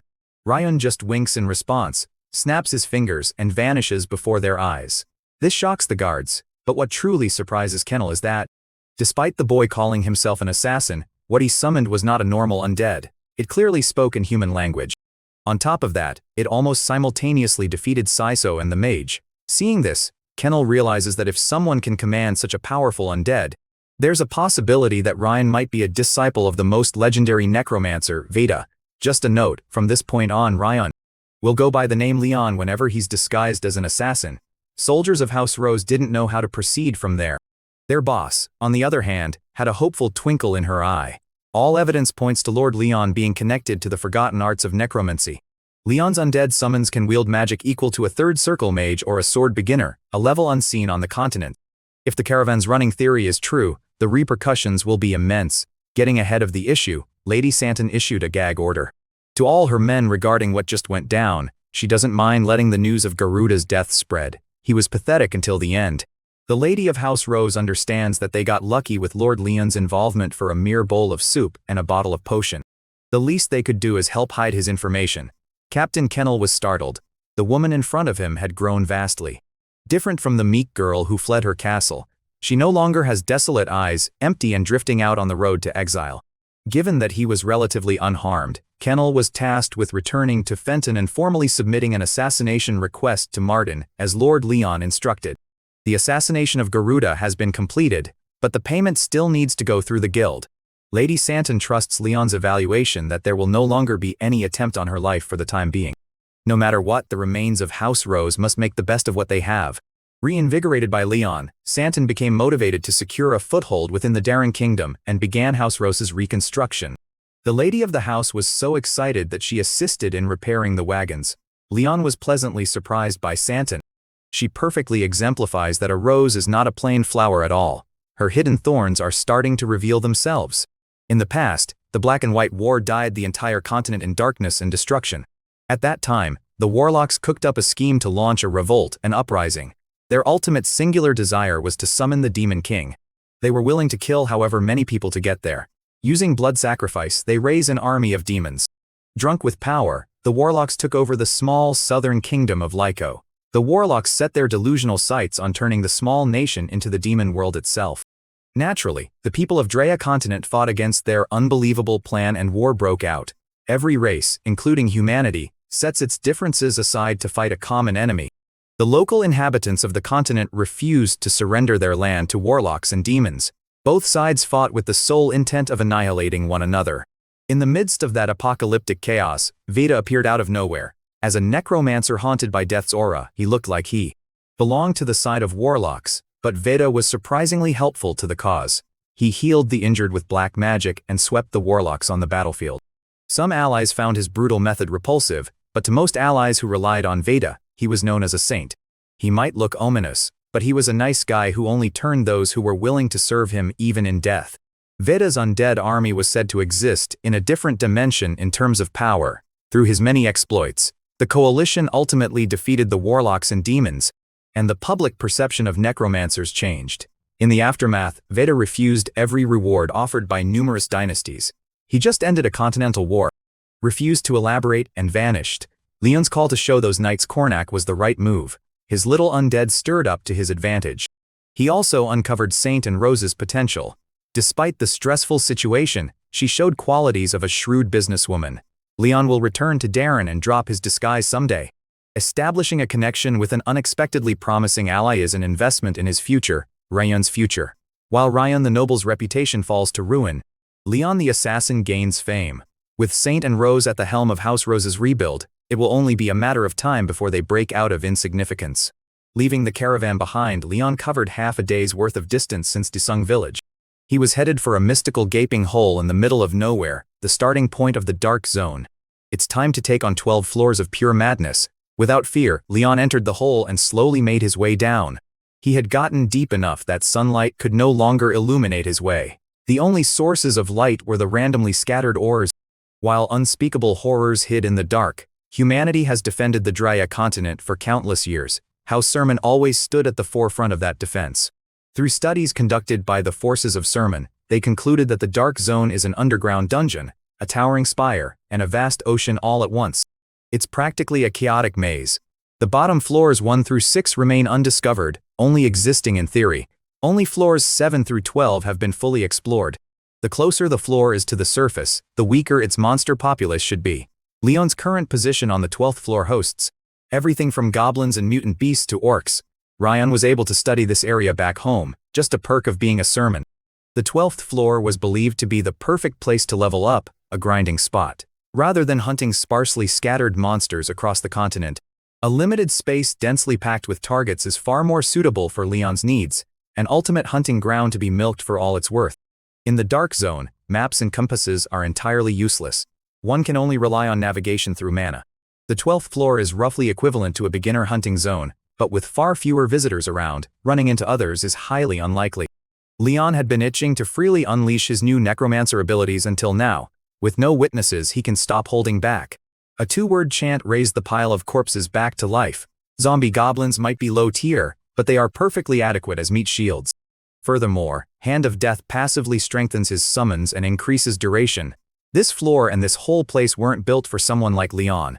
At the helm of a whole undead battalion, the necromancer blew off some steam. The zombie goblins were gnarly. No pain, no fear. Just slaughter everything on the way. It did not take long to clean out the 12th floor. Leon's army swelled to about 30 dead goblins. He can't exactly bring them all to the next floor, so he commanded their fall, letting the dead die. In his prime he resurrected and commanded tens of thousands. Now, his current limit is a mere 30 bodies. Although necromancy is stupidly overpowered, controlling dead soldiers individually is a constant struggle with mana drain. Leon can only do what he does due to his extensive experience and rock-solid mental fortitude. His current bottleneck is a severe mana shortage. This Dark Zone expedition was supposed to be an experience points grind to level up, but he is also open to solving his mana deficiency problem. To do that, he'll need to face the Floor Guardian. In Aedeon they were known as boss monsters. For the 12th floor, it was in the form of a big, bad, horned beast. Without an undead army to do the legwork, Leon's progress did not lag. On his own, he had lost count of how many goblins and orcs he personally slaughtered. He killed a few hundred at least. Fighting the same mobs over and over was a pretty good grinding strategy, but it was tediously boring. Even in Aedeon, there are very few hunting grounds equal to the 12th floor's monster density. The whole Dark Zone just felt like dozens of dungeons combined and crammed together to vomit out monsters forever. Strangely enough, dead monsters do not vanish upon death in this place. They respawn after a set period passes instead. Among the many monsters of the continent, some formed colonies or interacted with humans amicably. Dark Zone creatures, on the other hand, are perfect monsters that only think of killing. For the time being, Leon elected to focus solely on increasing his magic stat to upgrade some skills. Cornac is in desperate need of upgrades too. Raise Dead increased in rank, improving every subskill covered under its massive umbrella. Leon had done everything that was done through ethical level-ups. Now it's time to abuse methods outside the system. Surprisingly, Cornac found something that greatly interested her, a piece of bone. It was a goblin shaman's finger bone. Ingesting Sukuna's finger increased Cornac's magic by 1. Perhaps focusing on this type of growing undead was the move. Rather than maintaining dozens of weak undead, raising a single Cornac should be far more profitable. However, summoning rare specimens of undead was something he couldn't even do in his prime. Replicating its conditions is a mystery for now. Since monsters from the Dark Zone are soulless, Leon had to bring out his own corpses to experiment with. Garuda's corpse must be turned over to the guild for confirmation, but the rest of the dead bodies were fair game. It was a good thing Leon stored their remains in a corpse storage through a subspace skill. Today, he plans to dabble in the art of soul extraction. If he succeeds, he will secure the power needed to breeze through the floor guardian. Speaking of the devil, the boss is busy. Snacking on some gross meat from its pile of mangled body parts, clueless about what's to come. The 12th floor guardian is a well-known entity, as it appears in the weakest section of the dark zone. Even so, horror stories about the monster have spread widely among challengers. The Sermon family gave it a very fitting nickname, Human Slayer. At level 23, the orc giant berserker seemed like a nightmare matchup even for Leon. Right from the jump, he was exposed to orc fear, a debuff that temporarily decreases stats. Thankfully, the blue earth breathing technique dispelled the fear. The preparations are set. In an environment akin to a maze, mobility is a luxury. To afford such complete freedom in movement, Leon summoned an undead wolf as his mount. His freshly resurrected zombie wolf was originally an orc chieftain's ride. This ghostly entity will vanish once he stops magic infusion, befitting of a monster that his family hunts by using overwhelming numbers to take down. The Human Slayer is a force of nature. The beast was riled up by the presence of Leon scattered all over beforehand. The more worked up it gets, the easier it is to get a clean look. When he saw an exploitable opening, Leon and his zombie wolf stopped hiding. Focusing on offensive power, he slammed the giant with a potent spell from behind. It dealt some damage, but the wound it left was too shallow. If Leon's level had been a bit higher, this would have been quick and easy. To supplement his lack of damage, he targeted the cut he made and exacerbated the injury with wound aggravation. The Human Slayer roared in agony as a result. Desperate to retaliate, the floor guardian loaded up a curse-type skill. In his efforts to stop the boss from struggling, he pushed the monster to enter a berserk state. It won't feel pain and will gain a temporary power boost. Engaging an angry Human Slayer in a battle of physicality would be a suicide mission. Fortunately, Leon has his meat shield corpses to take the hits for him. A rabid pack of goblin zombies eyed the floor guardian like it was just a very angry piece of beef. With more bodies on the floor, the boss fight is now a proper raid. In Leon's last experiment using the corpses of Arnie's gang, he failed to create a special undead. Thankfully, he found another way to bolster his army's power through undead enhancement. Using the corpses he failed to convert as fuel via soul sacrifice, his zombie goblin horde was temporarily augmented. The soul of a deceased swordsman granted the goblins access to the knight's abilities. Cornac, on the other hand, consumed the totality of the dead mage's soul. Her abilities were permanently enhanced, and some of her past life knowledge was restored. The commander stays back, Cornac attacks from a safe range, and the juiced-up zombie goblins take all the risk. Without lifting his own fingers, Leon aims to let his summons finish off the bastard. Despite the difference in size and power, the goblins didn't hesitate to throw themselves at the boss. The Human Slayer was besieged from all sides, completely focused on swatting away the annoying critters. When it finally killed some of the pesky goblins, Leon's trap was triggered. Those zombies were rigged by Leon to emit deadly poison when they die. Since the Human Slayer was still holding out pretty well, despite everything thrown at it, Leon activated Commander's Eye. Seeing the field with extra clarity, Leon monitored the floor guardian's berserk state weakening due to the poison. Once a careless opening was exposed, it was Cornac's time to do her thing. The Human Slayer already looked busted from the toxins coursing through its veins. It looked even worse as its body began exploding from the inside. Cornac hovered over her prey with a big-ass magic circle, ready to pump out a finishing move. She produced a whirlpool of infernal fire, eager to burn its target below to a crisp. With the master's permission, Cornac unleashed a power fire bolt on top of the enemy's head. Judging from the miserable state of the floor guardian, her flames might be a bit overkill. She made it rain anyway, making the beast stumble while it was grilled alive. Cornac watched with a sadistic smile as the guardian's limbs were blown up one by one. By the time the fireworks settled, the Human Slayer was like a giant candle that lit up the entire floor. It was cut, poisoned, and burned without being able to lay a hand on the mastermind of its demise. The tenacious berserker groaned and grunted laboriously, but it held on for dear life, proving itself worthy of being the opening floor's protector. Without a need for human shields, Leon unsummoned his zombie goblins. He watched the Human Slayer demonstrate a stubborn will to live despite the pain it was feeling. To put a definitive end to the fight, he pulled the Hand of Death. After several days of testing, he managed to rank up the skill, consequently unlocking a new ability. He was rewarded with an ability exclusive to high-tier liches or powerful necromancers earlier than expected. The Vicious Life Drain, a skill that restores the user's health and mana by dealing damage, is beyond broken at this stage. To nerf him slightly, the system capped his absorption limit according to his current level. Nevertheless, the stack of debuffs and lethal injuries brought down the Guardian not long after. The hunt for the Human Slayer was a success. Leon was given special experience points for slaying the Human Slayer. His level increased and the system encouraged him to use soul extraction on his fresh kill. The chance of success was estimated at 57%. He assumed entities within the Dark Zone lacked souls, but the system implies that a Floor Guardian is an exception. The odds are slightly in his favor. He can't let the opportunity slip away. Without hesitation, Leon used soul extraction, drawing the doomed soul out of the dead vessel. It was an intense process. Even after death, the berserkers will refuse to cooperate.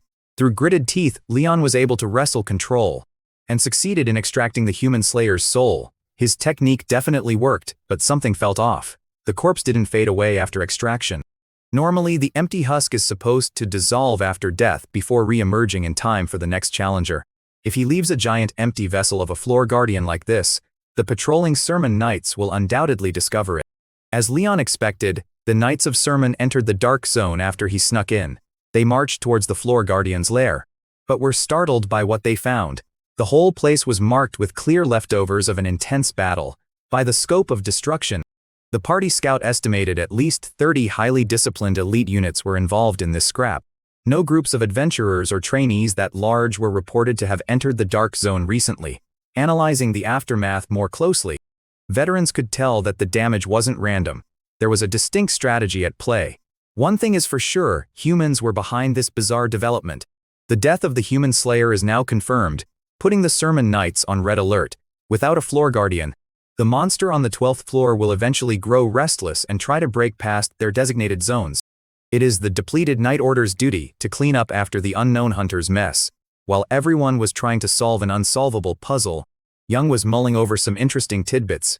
His injured arm from the last job hasn't healed yet, but he chose to return to the front lines.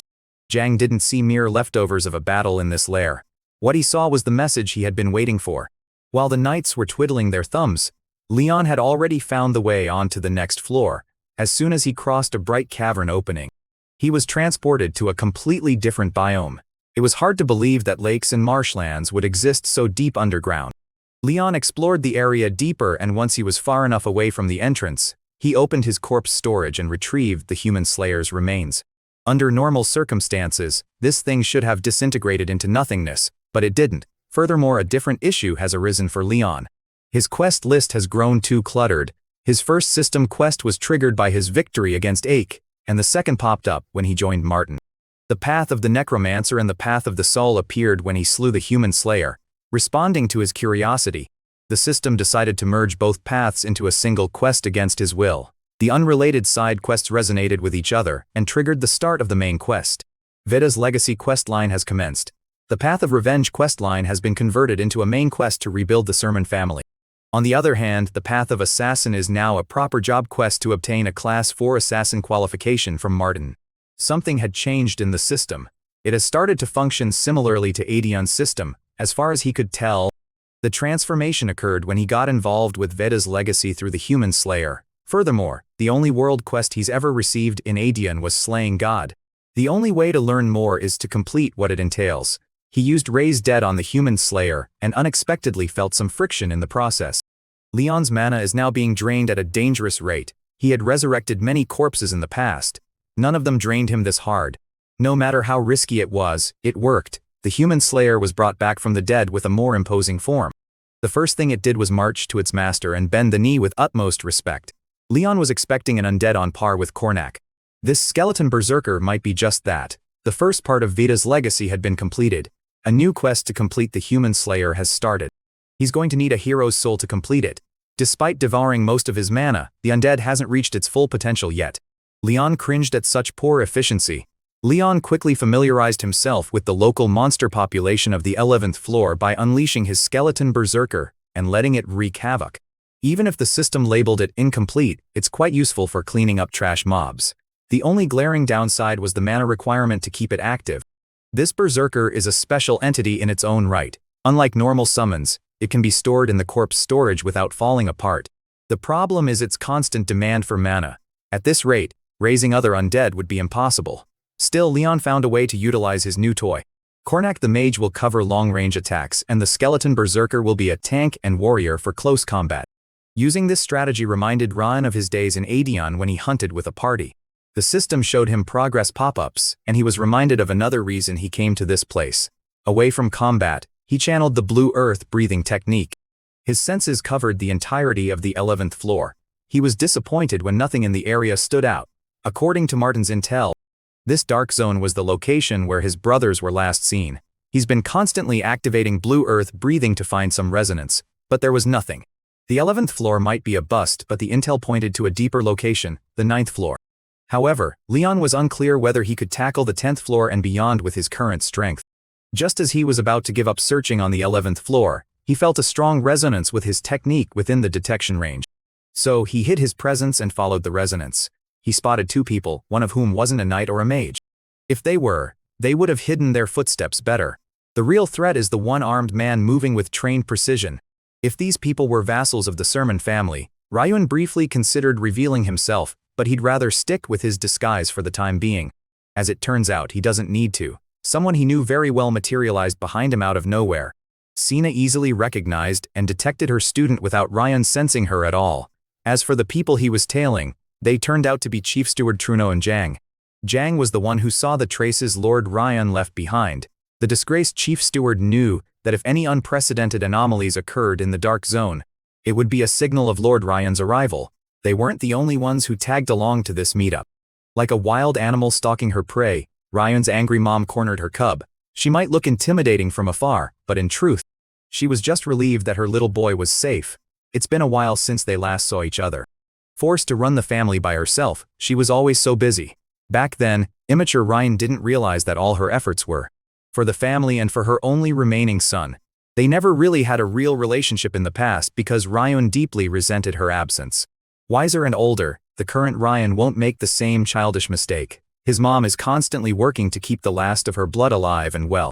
Sina put up a barrier in the middle of the 11th floor so everyone could speak freely. First, Ryan addressed Jang's severed arm.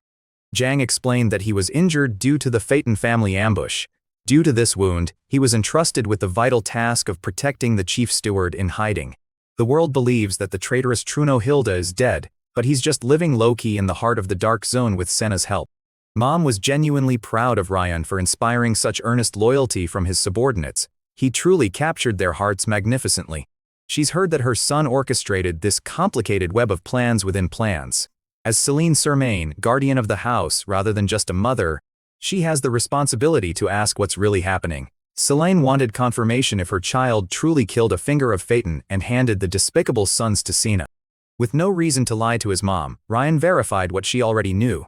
Using Sons Phaeton as living evidence, Ryan forced House Phaeton's hand to pay up with a massive settlement. He used his own kidnapping as a gambit and succeeded. Celine was having a hard time believing that her son could make such a big brain move. Puffing his chest with pride, Ryan's sermon assured her that this was real. Though he might not be the Ryan she once knew, he's still the son born of her flesh. Being unburdened by his assurance, Celine thanked the goddess Aldrizi. But before she lets go of the subject, she wanted to know why. She could sense the aura of death all around him. Naturally, she detected the energy of a necromancer within her own son. She is a sword master and a paladin after all. Clumsy excuses will not work against a holy knight like her. When Sons kidnapped Ryun, the signal for his plan was given to everyone relevant. Truno, Sina, Jangdro, and his mom are all indispensable to the execution of his next moves. To keep them close, he must make them understand the changes he went through. So, he told them everything, a careful mix of truth and half-truths. Ryun claimed that he had a dream one day. To be precise, it was a revelation. The dream chronicled the fall of the Sermon family. He saw a territory burning in a war against the forces of Phaeton. The Darren Kingdom and the other great families turned a blind eye to the horrors. Colin and many of Sermon's retainers were slaughtered in cold blood. Truno and Sina understood that if the conflict with the Phaeton family escalated further in reality, the Lord's dream might have come true. It could have ended with Ryun, his mother, and his little sister taken as prisoners. Sina would push her abilities beyond their limits and perish. Alejandro would be riddled with arrows protecting his lord, meeting a miserably painful death. After years of harsh torture and human experimentation at the hands of Sons, Ryan would succumb to the cold embrace of death. Of course, parts of this alleged dream truly happened in his previous life. It made him realize who he was and what he must do. The revelation also unlocked what Ryan's sermon was truly capable of. The dream he mentioned felt less like a child's dream, and more like first-hand experiences of a grizzled veteran. Sina and everyone else could feel the vivid horror Ryan was conveying. Selene listened and reacted with reservation. He swore in his name that the dream was the catalyst for everything that has happened. If it were anyone else, it would be easy to dismiss his so-called revelation as utter nonsense. Sena theorized that the power passed down through the sermon bloodline might have finally awakened within Ryan. Regardless, he's been operating from the shadows to prevent that nightmare from becoming a reality, and he's succeeding. He has the power to defeat the finger of Phaeton and walk through the dark zone by himself. Ultimately, Selene chose to believe her son's story. She recognized his decisions and actions befitting of someone who will shoulder the future of the family. She is ready to support his path with all her might. It was a relief to hear that coming from his mother. There's no turning back now. Encouraged to speak up, Ryan suggested that House Sermon relinquish its status as a great family. Initially, he received some pushback from his people. As chief steward, Truno cannot allow such a drastic decision. Losing their qualifications and being demoted to a common house would be a death knell to any great family. Of course, Ryan was fully aware of the implications. With their current strength, regaining their status would be next to impossible afterward. That status is synonymous with absolute authority and power. Great families stand above nations and hold the right to decide the fate of the world when calamities threaten humanity. They are the only entity qualified to represent the world in matters involving dimensions beyond Drea.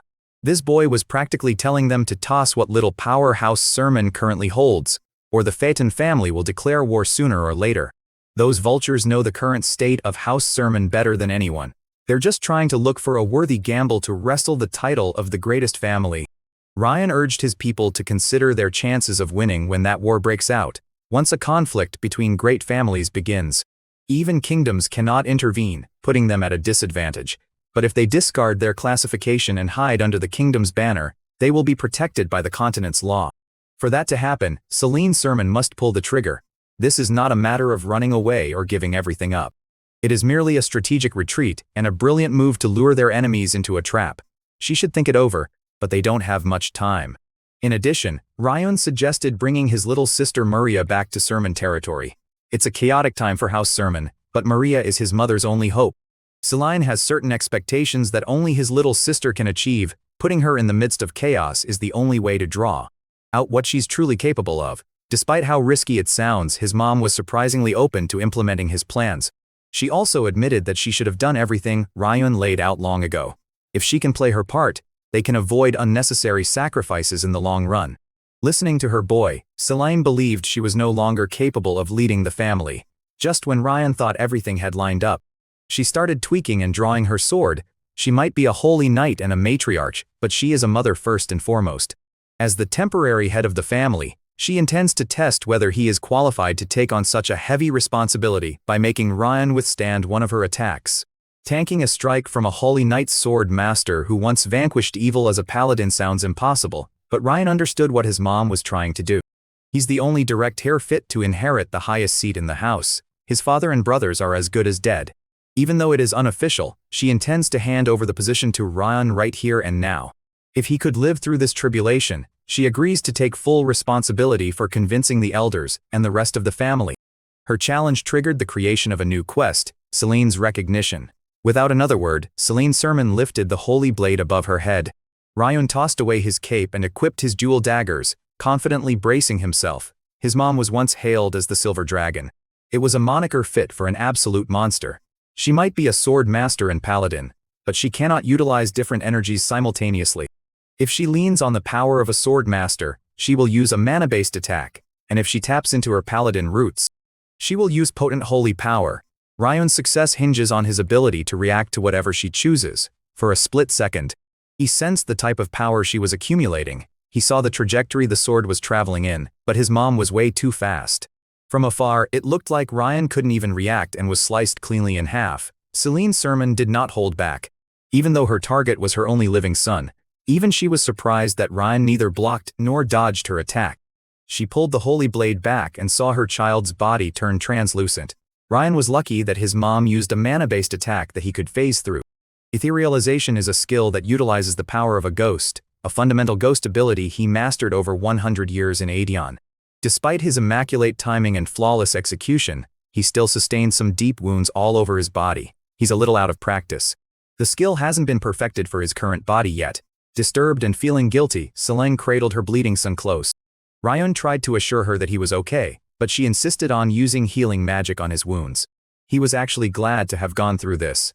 He promised to cherish the scar this wound will leave as a reminder of his mother's love and concern, a mark of being her son. More than anything, he was thankful for his mother's support and belief. Earning Selene's recognition completed his recent quest. It rewarded him with a small amount of experience points, increased the skill rank of etherealization, and leveled up Phantom. Sina took down the isolation barrier as the private meeting wrapped up. Ryan still has business to attend to, but he handed his people a written plan to restore the family's status, as well as what comes after. Of course, they tried to make him go back home. Sina even made him guilty about leaving Colin and Alejandra without a word. It's likely for the best to leave Alejandra in the dark for the sake of his own growth, but Ryan would gladly pay Colin a personal visit soon. Even if Knight Commander Alejandra finds out later, that old fart won't hold a grudge. That's the kind of person he is. Finally, Ryan bade his mom and his subordinates farewell. He left the Dark Zone and headed for the Darren Kingdom. Ryan went straight to Martin's intelligence branch and was welcomed as Leon, the 5th-class elder. A letter from the Phaeton branch was waiting for him. As expected, it was a letter regarding his 4th-class promotion exam.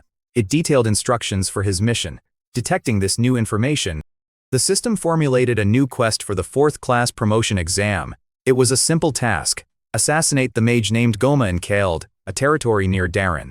Ryan has heard of Goma of Keld before. He's a fitting target for promotion to 4th class. According to the intel, Goma appeared in Khaled one day and created a dungeon. Since he settled in there, villagers have begun disappearing one by one. The mercenaries and adventurers hired by the poor villagers have also gone missing. They appealed to the Lord, but no proper investigation was carried out, forcing the villagers to turn to a more specialized organization. Ryan must clear the dungeon and assassinate Goma. No need to overthink it. When he reached Khaled, he saw firsthand how desolate it was. Villagers constantly fear for their safety at all times, and they don't take too kindly to strangers. The only villager who talked to him was an old woman who told him to leave the village, for it is not safe for a mere boy. She doesn't know what brought him to her small village, but she warned the boy about the fog of death that settled over this place. In Khaled, men of all ages, adults and children, have been vanishing without a trace. The disappearances are inextricably linked to the foot of the mountain near the village where the sorcerer settled. The old woman doesn't want to see another boy perish and advises Ryun to get lost. But when her daughter showed up, the young blonde insisted that nothing was wrong. Since Ryun is clearly from out of town, she pointed him in the direction of the village inn where he could stay. It was obvious that she didn't want him to leave Khaled for some reason. The old woman tried to warn him again, while the daughter forcefully dragged her back to the house. Martin's intel included accounts of schemes luring outsiders to this place. Rumors imply that the mercenaries and adventurers deployed were being sacrificed in place of the locals. Keeping that in mind, Ryan headed for the inn with a gut feeling that he shouldn't hunt Goma immediately. No matter who the target is, operating on incomplete information is something he would never do. Besides, he's meeting someone in town. In fact, they had already found him. At the inn, he struck up a conversation with the innkeeper about old Lady Sarman from earlier. According to the innkeeper, old Sarman is a tragic soul who lost both her sons recently. Miss Innkeeper confirmed that the village men, as well as travelers visiting the village, have been vanishing, so he had better be careful. The Lord of Khalid supposedly sent private soldiers to investigate, but found nothing. Still, she was feeling optimistic now that the locals pooled their money to recruit some real experts to handle the mess. She was, of course, talking about the assassin guild Martin. It cost them a lot of money to enlist a real heavy hitter. Even Miss Innkeeper was drained of her funds. Although it goes against her business, she kindly advised the young man not to stay in the village for long. Suddenly the empty inn was filled with even more visitors from faraway lands when a party of mercenaries entered. They weren't some cheap company, either. Their group had a mage, a red-haired baddie. The leader of the pack was dressed like Doctor Strange. He demanded to be served some food while the rest of the mercs complained about how long they had traveled. According to the blue-haired Biak, their client will meet them at this inn. Ryan caught a glimpse of silver badges on their chests. Silver rank parties are quite competent. The crowd within the inn continues to grow as a young lady, obscured by a dark cloak, enters. She wasn't the client the mercenaries were waiting for, but she walked past their table, quietly evaluating the party. The lady then approached Ryan and asked for permission to sit next to him. Without waiting for a response, she took a seat, took off her cloak, and got more comfortable. The pink-haired lady introduced herself as Lavina. Surprisingly, she knew who Leon the assassin was. This girl must be the assistant sent by Sapphire for the dungeon raid. Honestly, he was quite pissed that Martin sent a mere guide instead of a fellow assassin. Calling him by his name in an open space is reckless and unprofessional, but she doesn't seem to know that. She was just honored to meet him. She went on and on about how everyone at the Martin branch had been talking about the new outstanding talent and how nearly everyone had compromised his cover. He had to force her to shut up or else. Thankfully, she understood what he was trying to say. On the other table, Biak is growing impatient with their absent client. Apparently, he gave up a troll hunt to come to this backwater village, hoping for a worthwhile payoff. Clearing their first dungeon could be a chance to make the Steel Shield mercenary group famous. If things go well, they can even think about a promotion. Overhearing their conversation, Lavina ominously whispered that these mercenaries are just rookies. They have no idea how utterly terrifying a dungeon really is. Looking at their equipment, none of them appears to be a specialist in disarming traps or pathfinding. They're just a group of brutes thinking they could fight their way through. Even worse, it's obvious that they're overly relying on a single mage.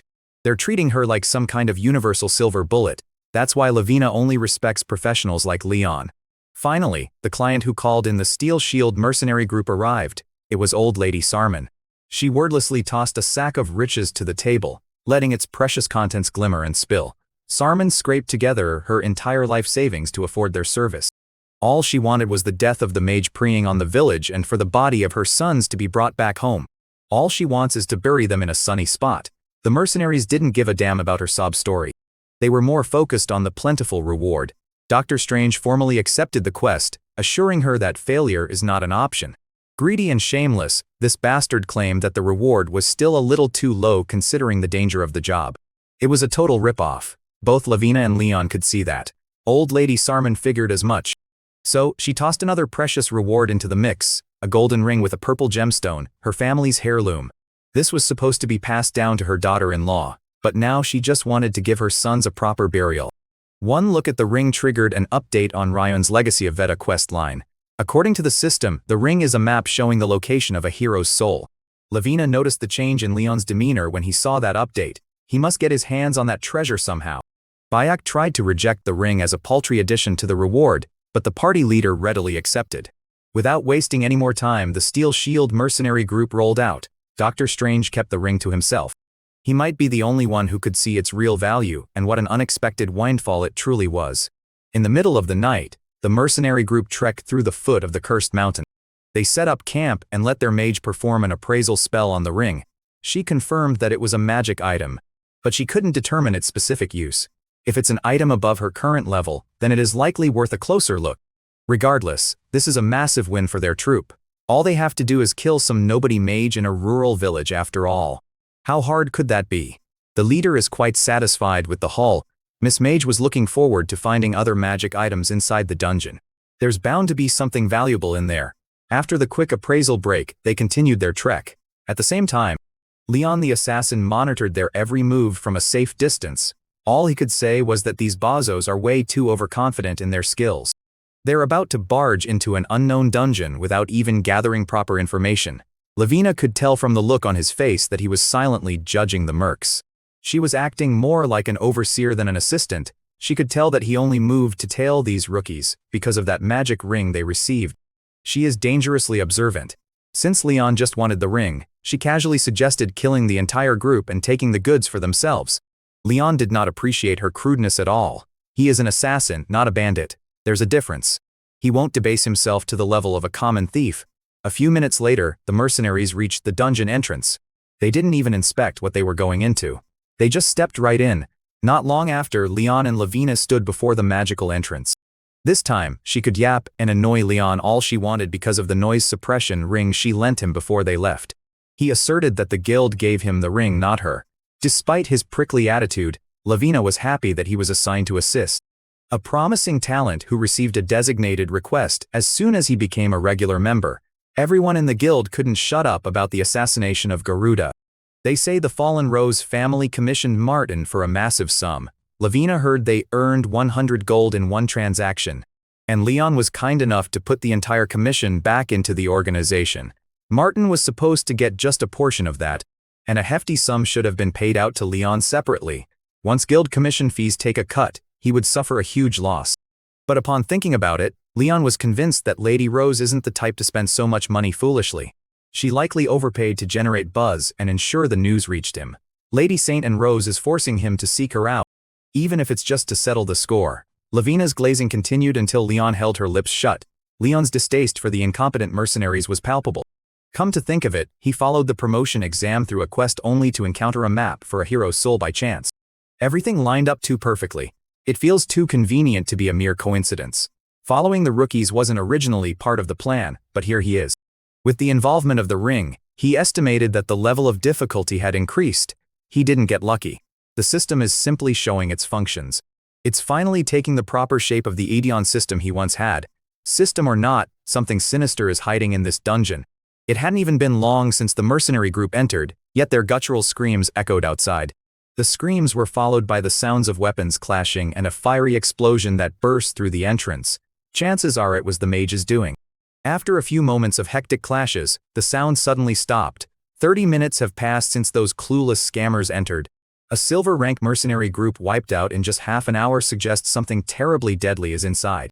Even with a decent caliber mage in their midst, they couldn't last 30 minutes. Despite the worrying implications, Leon was determined to enter the dungeon. If they go in now, the traps the mercs reached won't have time to retrigger.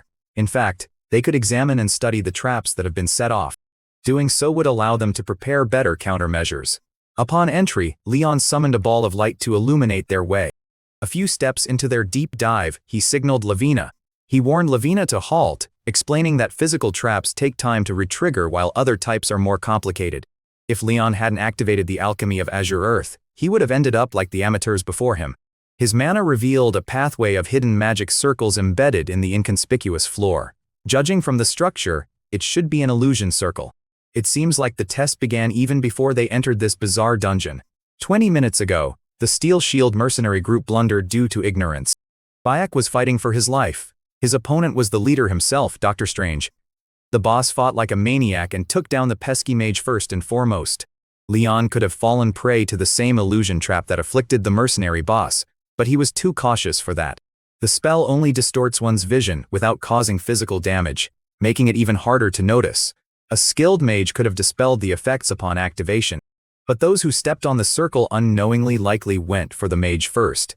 Parties usually prioritized dismantling physical traps, and often failed to account for the rare magic traps. There is a skill called Detect Trap that scans for them in advance, but only higher-level parties could employ that strategy. Those noobs who entered before Leon and Lavina are probably doomed. When the Steel Shield mercenaries entered the dungeon and activated the magic trap, their mage yelled at everyone to stop, but she was too late. The illusion magic easily took over the weak minds of their frontliners. Bayek tried to calm his boss down, but Dr. Strange was utterly lost to the spell. The other melee fighter in the group was also afflicted. He saw the boss as a monster. They sliced each other up, ignoring defense and focused on causing as much damage as possible. The mage could still salvage the situation, but she needed time to analyze the trap first. To buy herself that time, she used a small explosion in an attempt to snap her comrades out of the illusion. Unfortunately, Bayek could not protect her while she was chanting. A humanoid creature snuck up from behind and slashed her body open with its claws.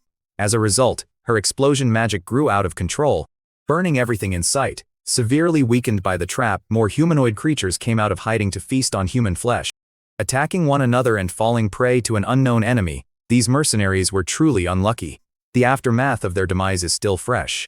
Based on the bloody drag marks on the ground, Leon was certain that the mercenaries weren't dead yet. Their souls haven't departed yet. Someone or something dragged them deeper into the dungeon. Whatever took them in was particularly drawn to the mage. Leaving a mage's corpse at the entrance might provide clues about the traps to any other raid team. Upon closer for Leon found that the culprit's footprints were subtly different from a human's. According to the intel from Martin, when Goma first appeared in the village, he didn't hide in the dungeon right away. Originally, artificial dungeons created by mages were just spaces intended for research, training, and occasional unethical experiments. But Goma built his dungeon at the foot of Khalid's mountain. He lived among the villagers without issues for a while. Once the village men began disappearing, he was deemed the prime suspect and forced to hole up in the dungeon, never showing his face publicly again. A dungeon on the outskirts of a village, a mage in hiding, and missing local men. There must be a link in the middle of it all. It is possible that Goma trained monsters to kidnap targets, but to abduct grown men, the monster used would have to be at least orc level. If that were the case, tracks and traces of their existence would have been found long ago. The one responsible for the abductions is likely human. It's more natural to assume that Goma has an accomplice on the outside. He's in bed with someone who can come and go from the village freely, subdue adult men without a trace, and transport them alive while avoiding detection. Once the first few kidnappings went down, it was easy to pin all the blame on Goma as the culprit. In turn, more people were lured into the dungeon in search of their missing loved ones. The mercenaries and adventurers who came before likely met the same fate as the Steel Shields. All Leon has is a working hypothesis. But it was better than knowing nothing. It's still a mystery why only men are being targeted. To get a better view of the situation, he summoned an army of apparitions for a thorough soul search, covering the entire dungeon. Soul search is a phantom skill that releases soul scouts for intel gathering. In Leon's head, a detailed map of the dungeon was slowly formed. It was quite deep and complex. He also found the most likely spot where the mastermind is carrying out his scheme. Much to his surprise, only standard traps were present ahead. Goma probably thought his illusion magic was enough to deter any unwelcome guests. It's finally time for Lavina to step up. The danger level of this mission has already surpassed a grade 4 evaluation. Leon warned her that there's a real chance of death if they go any further. He would happily handle Goma alone if she wanted to head back to the village for safety, regardless of the unfair difficulty. Leon refused to give up on his promotion exam. There is something much bigger at stake for his plans in this place. Despite his considerate warning, Lavina chose to stay by his side. Even though she's not an assassin, she's still a member of Martin. She won't do anything that would bring shame to the guild. She is an odd support staff member with way too much passion for her job and loyalty to assassins. Maybe she's hiding another motive. Leon can't really get a solid read on the young lady. He promised to protect her as much as he could, but she can only blame herself if he fails. The duo traversed the dungeon according to Leon's mental map, while Goma watched there. Every step through an high-definition crystal ball, Goma attributed the survival of these two Martin rats to luck. There is no way they bypassed his illusions effectively. His sources told him beforehand that a 5th-class assassin was coming for his throat. Maybe his intel was wrong. His traps have never allowed any intruder in until now. His life's work is now being dismantled by brats. Goma refuses to see the results of his painstaking cultivation in this godforsaken hole come to nothing. Those Martin brats would be the perfect prey for his lovely rat men. While the villain schemed, Lavina showed Leon how useful she could really be. With the right tools, she deactivated every trap trigger in one zone. Admittedly, he was a little impressed by her handiwork.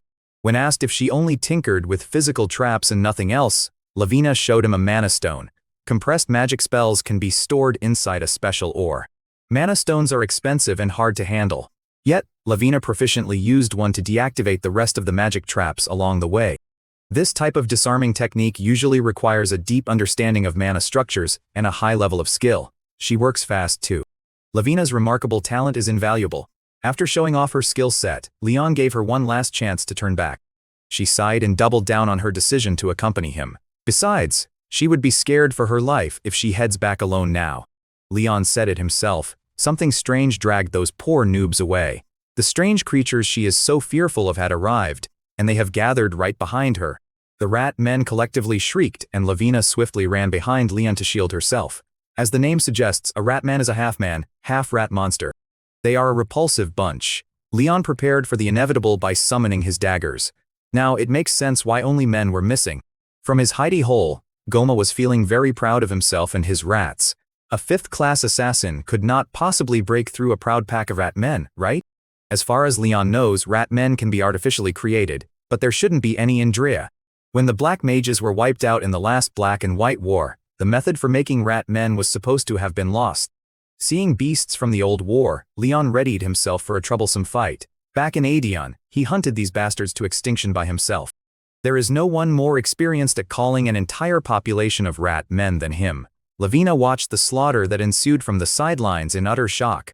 Leon was out there moving like he was him. He systematically dismantled the savage rat men with ruthless efficiency, one by one.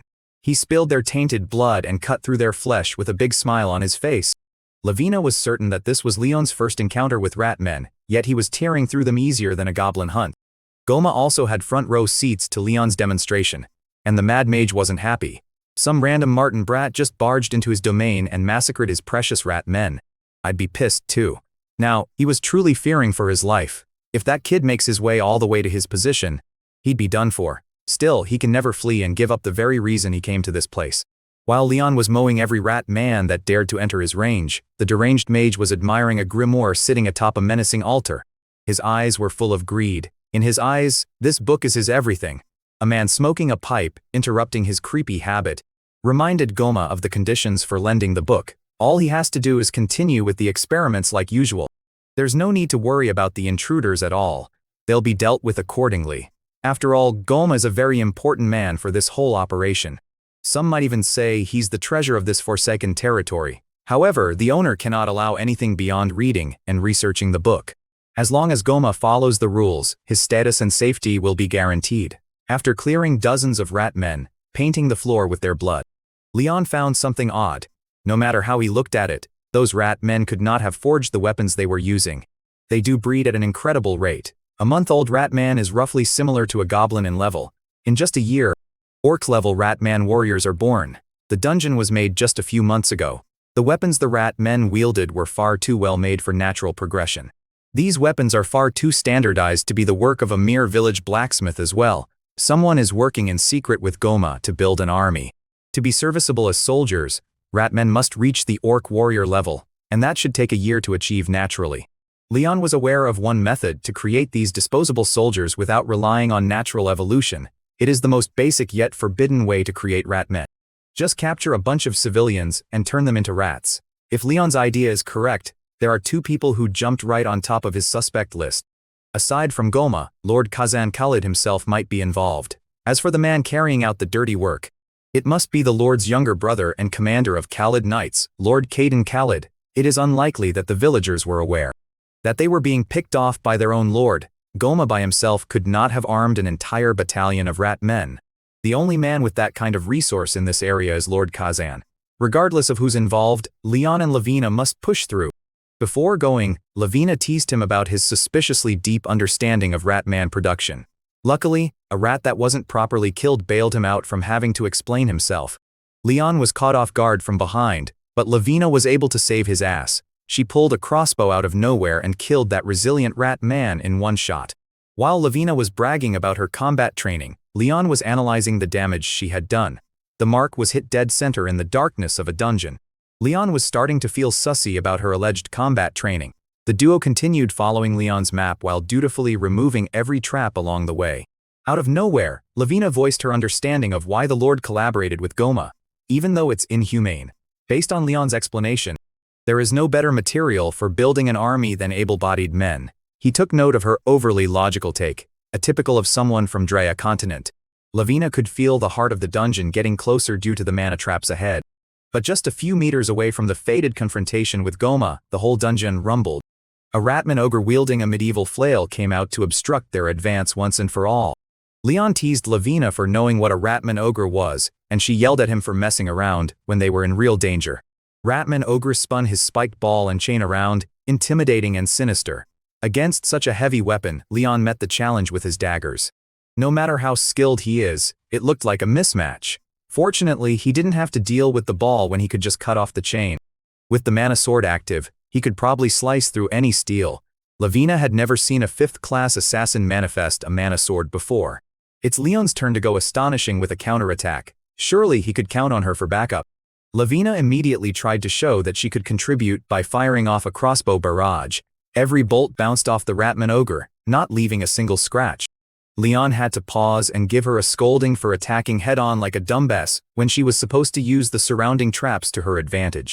Taking over the fight, Leon used information search on the level 20 ratman ogre up front. It should be at a similar level to the human slayer. The most troublesome part of the fight was the pure power of the flail. If Leon decides to use his necromancy, he could win very easily. But it's too early to reveal his cards when the enemy is watching. For now, he activated physical acceleration and physical control at the same time. Ratman ogre tried to squish him like a bug with crude attacks, but he was too agile. Physical acceleration gave him enough agility stat increase to finally move comfortably. Aside from speed, his most effective attack comes with a bit of risk, but he might have no other choice. Continuously stacking buffs, Leon enhanced his mana sword, greatly increasing its sharpness and attack power. While watching from the sidelines, Lavina was loving every second of the show. The ogre roared, extended its claws, and pulverized the ground. Leon was standing on. Going like the wind, Leon reappeared above the monster's head with his twin daggers ready to cut it apart. He carved that rat's body on his way down, although his landing afterward was a bit sketchy. One good stretch of quick slices was all he needed. The ogre's wound was immediately infested by Leon's curses. In one combo, he gave that rat a physical weakening curse, a slow curse, and a skin defense weakening curse. It was brutal. Now's the perfect time for Lavina to step up and trigger the traps. The cavern walls opened up, and the steel arrow traps all around the area were triggered.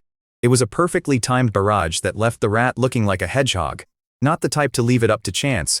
Leon cracked the Ratman's skull open for a finishing blow. His second time fighting a monster at the field boss level was a massive W.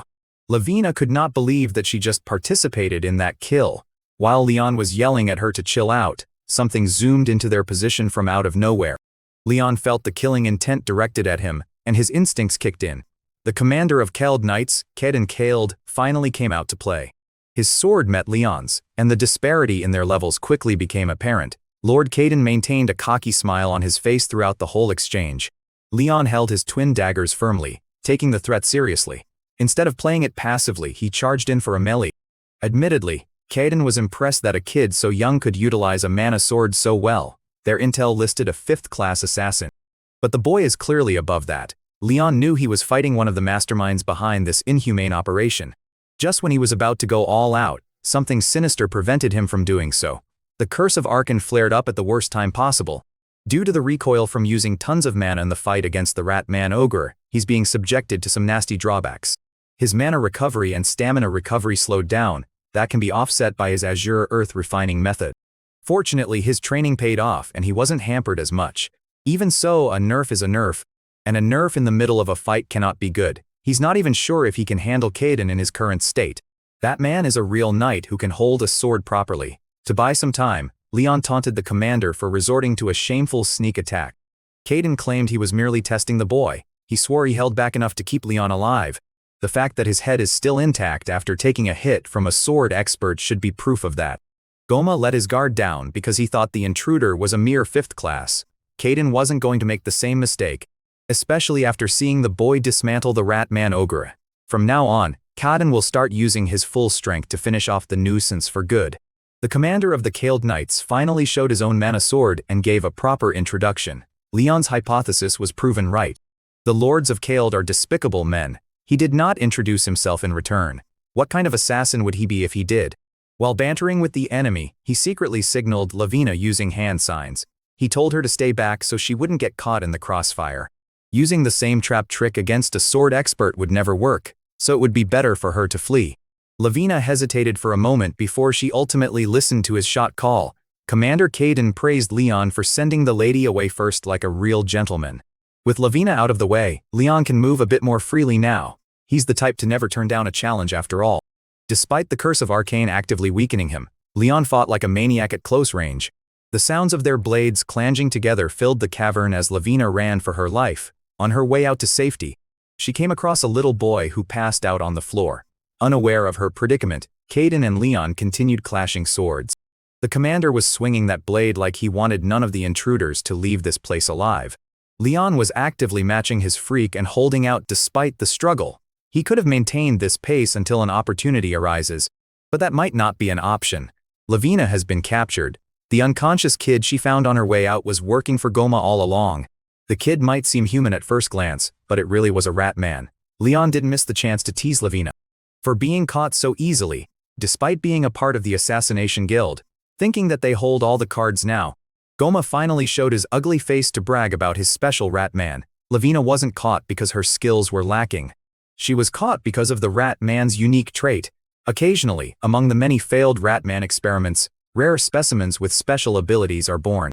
The one he used to deceive the girl was a rat man that lacked combat power, but possessed exceptional stealth and the ability to shift between human and rat man forms. He is a loyal soldier in rat form, but when he takes human shape, the boy regains bits of his past memories. It was quite troublesome for Goma that such a useful pawn kept trying to return to his mother in the village. Thanks to that trait, Goma found the perfect tool for kidnapping the village men. Just now, his rat-man shifter saw a ring among the belongings of the mercenaries from earlier, and the shifter ran off screaming for his mother. Goma was quite proud of his evil genius. Despite being an assassin, the lady still fell for the classic human trap. Leon was just pissed off by all the incessant yapping.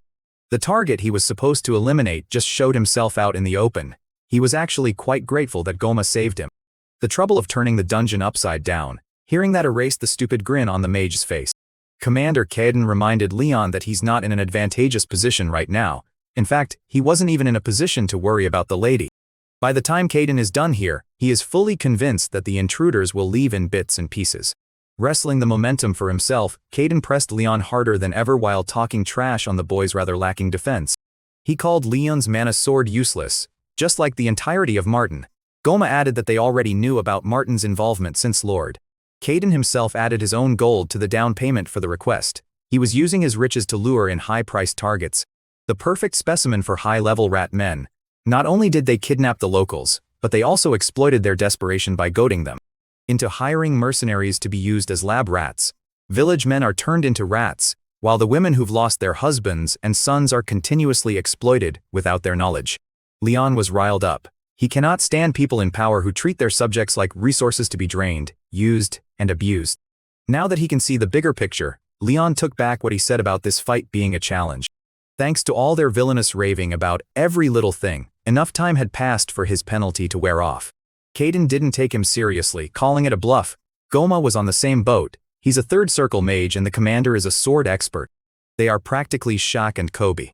Furthermore, there are plenty of Ratman soldiers left in his lab waiting to be activated. Leon advised them to show off everything they want to show off while they still have the chance.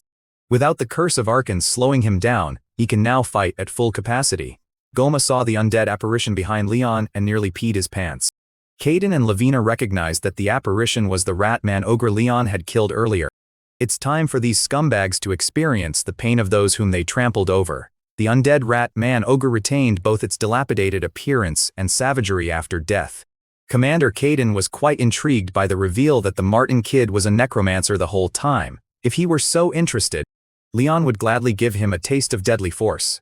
The Ratman ogre locked in on the sword expert, aggressively attacking without thinking of defense for even a second. Surprisingly, those brutally crude attacks were able to push Kaiden back. He must have been ashamed by it, so he compensated by going all out on offense himself. And it worked. The sword expert showed why he holds such a prestigious title. He ripped the undead Ratman ogre apart without an issue, bathing in its blood and reminding his opponent that a single dead rat wouldn't cut it.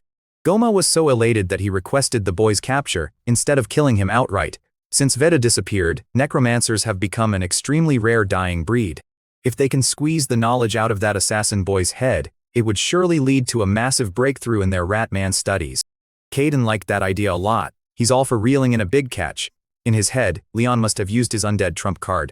It's a shame it was killed too easily. Leon scoffed at the commander for acting so leisurely when the thing he struck down wasn't a normal undead. Before it became a zombie, its blood had been severely contaminated by multiple stacks of curses.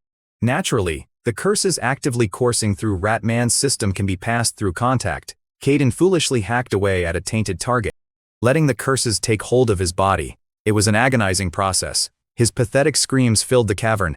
Goma saw his protector keel over and felt his impending doom. By now, Kaiden's vision is getting blurry as if he is sinking into the darkness.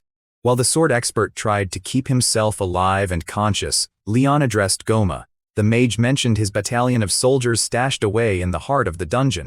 In response to Goma's arrogance, Leon raised the Ratman army he had wiped out from the dead. He challenged the mage to an army versus army battle, knowing full well that it would be a damn slaughter. Leon has his bloody rats ready to throw themselves at the opposition. Will the test tube rats stand a chance? Lord Kaiden knew that he was doomed, so he picked up his sword and started swinging it wildly all over the place. He took out a few zombie rat men using this mindless method. Despite the curse afflictions beating his ass, he's still a sword expert. Leon admitted that he was a strong fighter, but he's not stronger than a stack of potent curses. Furthermore, this guy had never faced a real necromancer like him before. using the overwhelming number of undead rat men. Leon whittled down Kaden's stamina until he had nothing left. When the prey reached his limits, the army of rats pounced and sank their teeth into his flesh. It was a gruesome death fitting for a corrupt lord. Goma's knees went soft, falling ass first to the blood-soaked floor. The shifter rat man, who was just chilling and holding Lavina, coincidentally spotted the treasured ring loose on the ground. As the mage mentioned, something about that ring reminded him of his days as a human. The shifter held his aching head, confused by the memories flashing in his mind. Lavina did not miss that reaction. She connected the dots that the shifter was old lady Sarman's son and the ring was their family heirloom. She stirred up the pot by explaining to the shifter that his mother used the ring as payment for mercenaries. Old lady Sarman begged those frauds to bring back her boys, even if they're just corpses. Hearing that from Lavina was enough to strongly remind the ratman shifter of his mother. Goma was still trying to play it cool, threatening to do something to the hostage if he was harmed. Leon did not even listen to his weak threats. He continued marching alongside his blood-stained rat army. Goma kept talking as if he had the upper hand and didn't notice his own creation stabbing his chest from behind, crushing his black heart in the process. This wasn't supposed to be possible. He made sure to plant self-destruction spells that would go off if his subjects ever rejected their master's orders. He would be glad to know that the spell works. In his final moment of clarity, the shifter ratman, Saruman's son, thanked Lavina and Leon for giving him a chance to save himself before sticking close to Goma and detonating, engulfing the deranged mage in an explosion of his own creation. The area was lit up by the blast. Goma's lifeless ass burned.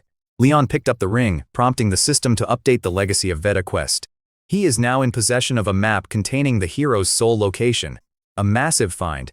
While Leon was inspecting the ring, a familiar crossbow bolt accurately knocked the artifact out of his hand. He wasn't able to react in time, so Lavina was able to snatch the ring out of his grasp. She had the gall to mess around when his army of rats was still around and ready to fight. Lavina excitedly put the ring on her finger and admired its shine. Now that the immediate threats have been neutralized, Lavina finally dropped the good girl act and shot Leon with multiple bolts. He just stood still and let the bolts graze past him. Much to his surprise, Lavina was actually targeting the zombie rat men behind him. Every bolt claimed the life of a single summon. It was a very efficient kill streak, all things considered. She was able to do so much damage because her weapon was secretly imbued with divine power. Undead monsters struck by her bolts are simply destroyed, and the damage transfers directly to their summoner. Lavina did her research. She knew Leon was a necromancer. Though she was genuinely surprised by his proficiency, Leon was surprised too. This ditzy lady, she have some kind of switch in her head to change her entire personality at will. Now it makes sense why she was so proficient in a wide array of magic. Cloaked in divine power, Lavina stared him down like he was prey. Putting everything aside, she wanted to know if he was really Veda's disciple. Lavina closed the distance by using a bizarre movement technique. Even Leon was caught off guard by her explosive speed. In a flash, she colonized his effective zone, appearing right in front of his nose. His brain tried its best to connect the dots and figure out how Lavina knew about his necromancy and his connection to Veda. Somehow, somewhere, someone must have leaked his secret. His mom and his loyal servant subordinates wouldn't do something like that.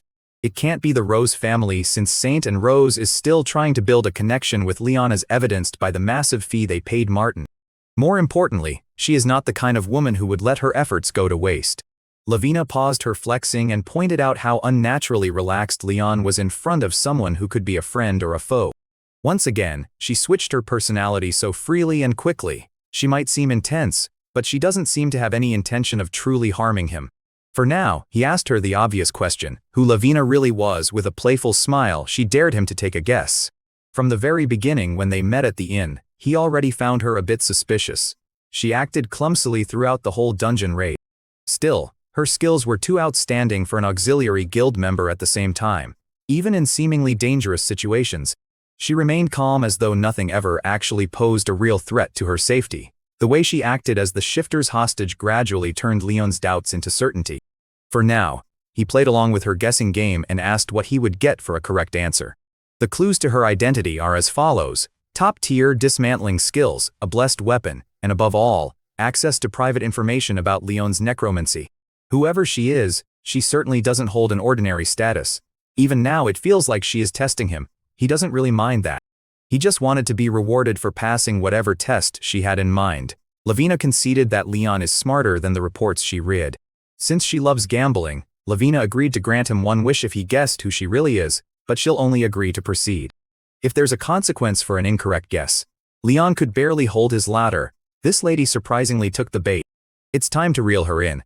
He tried to talk his way out of consequences, but she firmly believes that there should be rewards and punishments based on the bet's outcome for maximum fun. For example, she would like to claim Leon as her servant for the rest of his life if he fails to guess correctly.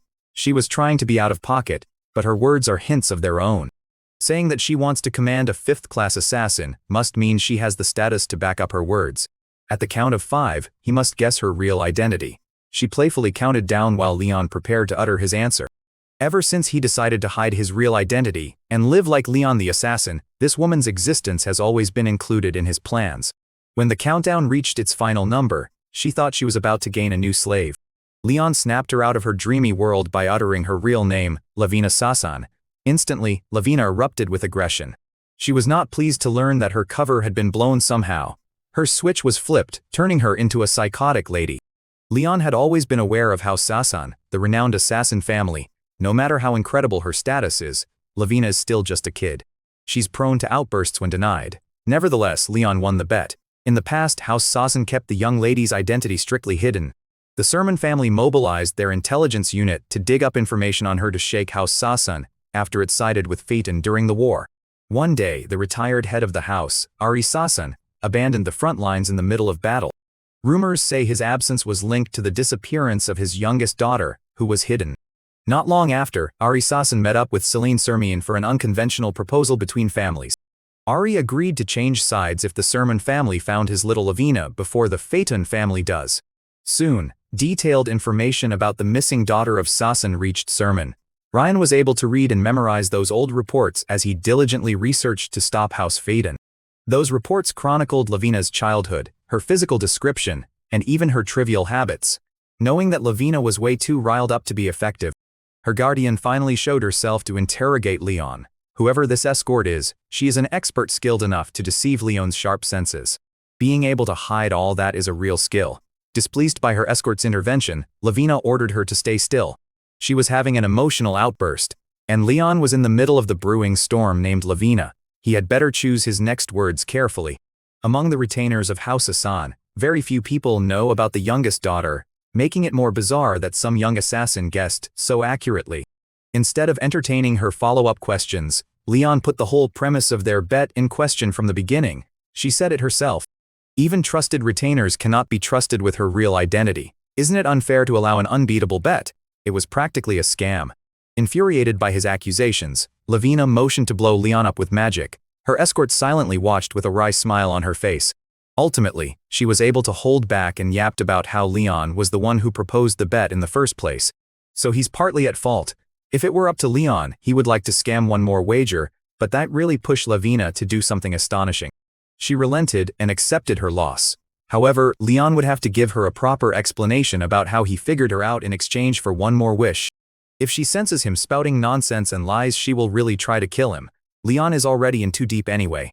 He might as well play with the tiger in front of him.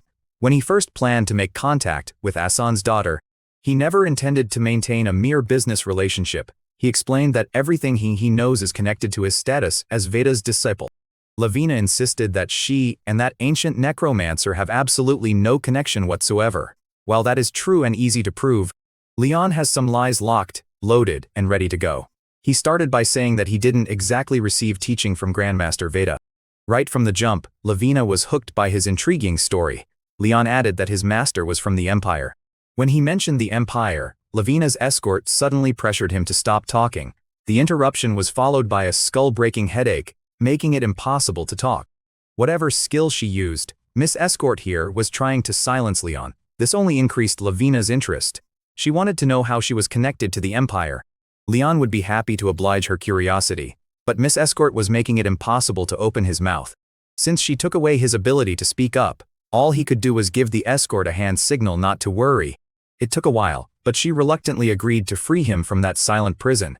Leon claimed that his master had a connection with Lavina's mother.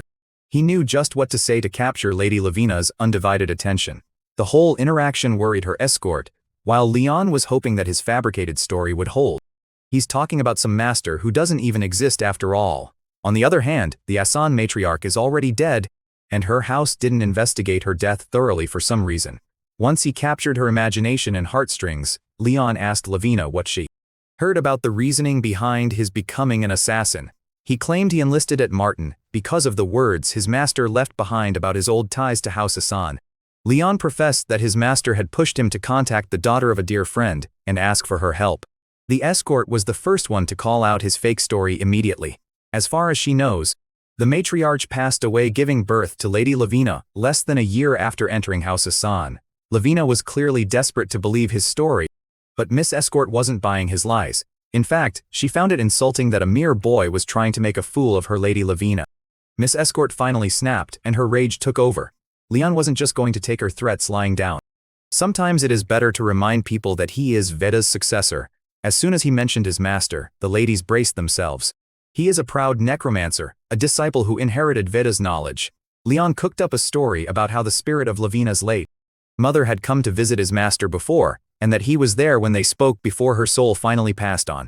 Although it sounds like a made-up story, because it is, there is no one alive to refute his claims. All he really needed to do was convince one person that this fantasy is real. He succeeded in doing that handily. He made Lady Lavina cry like a little girl asking if her mom had left any words for her before passing on. Dead mom trick is diabolical.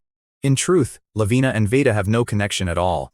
There might have been a link to House of Sun when Veda was still building his legend, but that's ancient history now. Lavina was born just over a decade ago.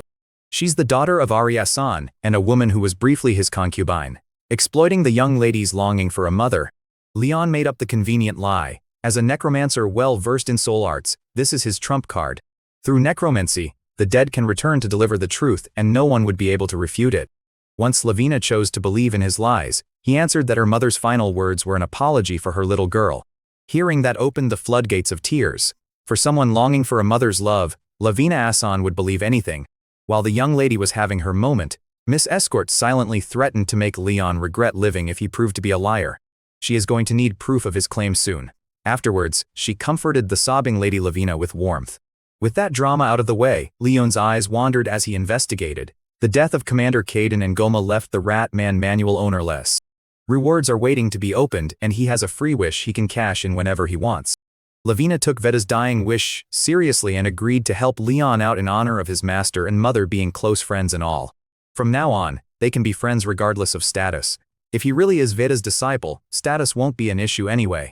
Veda was once the head of a great family after all. She also established that she's 15, much older than the 13-year-old assassin. Lavina Asan will not tolerate disrespect from her junior. With that issue settled, the first thing Leon did was take control of Goma's corpse. He used that bum's soul to open the gate to the heart of the dungeon. It's astonishing that reanimated corpses can be useful in such a way. One of the perks of being a necromancer is never being barred by facial recognition. Finally, they found the Rat Man manual on Goma's altar. Lavina carelessly stepped forward to get a closer look, but her escort stopped her from doing so. Miss Escort would rather handle this one. The book is a black mage's relic after all. Who knows what kind of danger it poses? She held onto the book and riffled through its many pages. After a preliminary analysis, she determined that the manual itself was powerless. It was just a copy.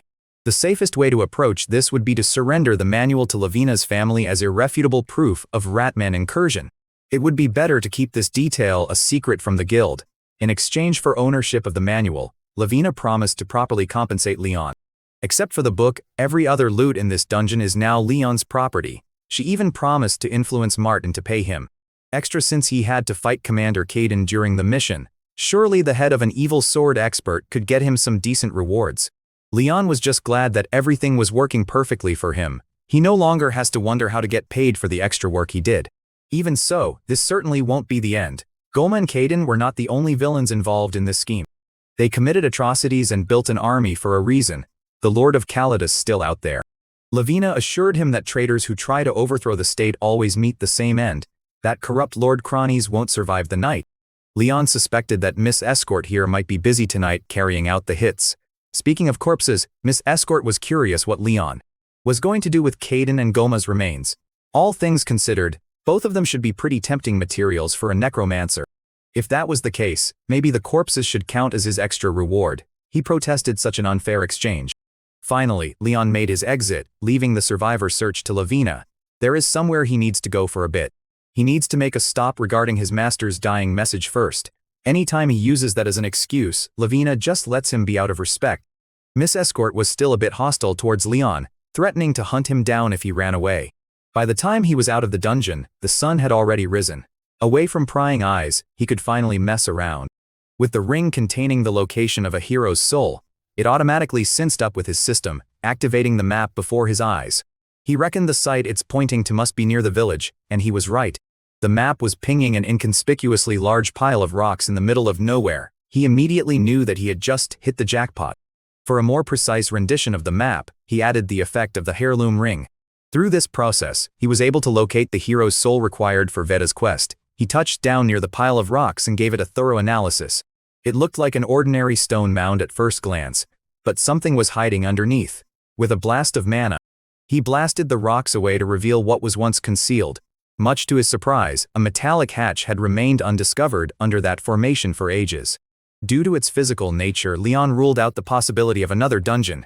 He doesn't sense any monsters beneath. It might just be a secret hideout. This discovery made him ponder the connection between the Rat Man manual, the hero's soul, and everything else bubbling beneath the peaceful surface. Perhaps he'll know more once he goes inside the hatch. Without hesitation, he opened the metal hatch and dropped down to God knows where. The first thing he encountered was a set of winding stairs leading him deeper underground. Just to be safe, he summoned his soul scouts via soul detection. They went ahead to ensure that the path below was safe. After a thorough scan, he didn't detect any kind of trap. Instead of feeling relieved, the lack of protective measures had him spooked. Eventually, he reached the bottom floor of the hideout. Before him was a room sealed by a stone slab gate covered in ancient carvings. The carvings weren't transcribed in Drya Continent's language. The contents were written in soul language instead. This alone confirms that the one who built this place must be Veda himself. Interpreting the language of souls and unlocking their secrets is the domain of a necromancy master. As far as he knows, there's only one necromancy master on the continent. Naturally, Ryan was fluent in this old-ass system of writing. He was able to decipher the carving designating the place as a tomb for a dear friend. One must pay the proper entrance fee to enter. Since the tomb supposedly holds a hero's soul, the entrance probably requires another soul in return. The first one Leon tried was Goma's goofy soul, thinking the essence of a third circle mage should be enough to sacrifice. Unfortunately, Goma's soul was swiftly smitten to nothing. It was a waste of perfectly good material. Now he learned that Goma's soul might not have been enough. Caden's soul has more juice, but it would be another terrible waste if he were deleted. After thinking about his situation for a minute, Leon realized that the entrance was with him all along. He didn't just stumble upon this tomb randomly. He found this place through Veda's legacy. The fee must be connected to the quest. If that's the case, then the human slayer's anomalous soul must be the answer. As soon as the human slayer's essence materialized, the slab reacted brightly. It opened up and the booming voice of Veda welcomed Leon to his gallery. Standing from the entrance, Leon could see a long stretch of hallway decorated with luxurious portraits. The paintings depicted warriors in armor predating the age of knights. For some unknown reason, he intrinsically felt that every subject in the painting was captured free of suffering, as if they're all here by choice. These portraits weren't really painted by anyone. They are the remnants of souls bound to Veda himself. Rune has a skill similar to this soul gallery in his arsenal, one that he can use with access to the power of spirits. It's not an exaggeration to say that Veda had stepped into a realm far beyond that of a normal necromancer. It was surprising to see that those in his soul gallery clearly consented to being Veda's weapon while they were still alive. At the end of the hall, the biggest painting rests. The portrait of an orc dual-wielding a war axe and a great sword. Absolute gigachad. Leon felt naturally drawn to the image of the hero's soul embodied by the king of orcs himself. The great orc chieftain Harmon was one of Veda's legendary companions, a real hero through and through. When Leon got a little too close to the portrait, it suddenly gave off a resplendent light covering the entire hall. As if following Harmon's lead, the other portraits added their own luster to the light show. Veda's soul gallery danced together, leaving Leon in awe. Once the dance concluded, Leon wasn't the only living presence in the room anymore. Harmon's soul, resting in the portrait, has been awakened by Veda's successor. The time has finally come for the great orc chieftain to fulfill his promise with an old friend. Leon was enveloped by light, completely oblivious to what was about to happen. The souls from every portrait left their vessel to congregate around their new host. The forgotten heroes and legends of a bygone era have found Veda's successor. It's time for Ryan to experience his master's legacy firsthand. When the first soul approached him, he realized his mistake immediately. He did this whole quest line out of order. Ryan wasn't supposed to get this reward until the very end. He must endure the cumulative power of restless souls forcing themselves into his body. The pain was intense and instantaneous. His screams filled the empty halls as he cursed himself for being so stupid and rushing. The stone gate, covered in soul language, was supposed to be a trial to be conquered later down the line. He was only able to cheat his way in because of his pre-existing knowledge of soul language. Harmon's tome wasn't supposed to open yet. But Ryan will have to make do. Thankfully, his vast knowledge of Adian could get him out of this bind. The souls of forgotten heroes continue to enter his body, voluntarily submitting themselves to Veda's disciple. At this point, the pain was starting to become unbearable. He's been focusing on leveling up Hand of Death, so the capacity of his soul gallery hasn't caught up yet. He has already reached the max cap. The overflow of souls made him feel like he was about to burst. Kendalok, Alfonso Defnica, the forgotten names of every soul flash before his eyes. The systems and quests in Adian had perfect continuity. Now he's paying the price for assuming that his new system would be the same. With his body on the brink of falling apart, Ryan gritted his teeth. He leveraged the levels he gained in Goma's dungeon to dump all his stat points into magic. Simultaneously, he activated Blue Earth's refining method. With full control of his body, he twisted his circuits to accommodate the soul overflow. Using them as a catalyst, he was able to force his phantom to level up repeatedly, expanding his soul gallery point by point. It was a delicate balancing act, nearly impossible to pull off, but this is his only way to survive. The blunder he committed quickly turned into a blessing as Ryun's level continued to climb. By forcibly shifting levels between classes, he was able to more evenly improve his kit. Once he reached some semblance of stability, he tinkered with his body's circuits. In doing so, he will be able to draw more spiritual power from the souls within Veda's gallery. He was expanding his capacity by force. Ryun had never locked in harder than this. When the congregation of souls finally died down, he dropped back into the ground. Looking around, the pristine hall of portraits had been thrashed. He sat his ass down and caught his breath for a minute.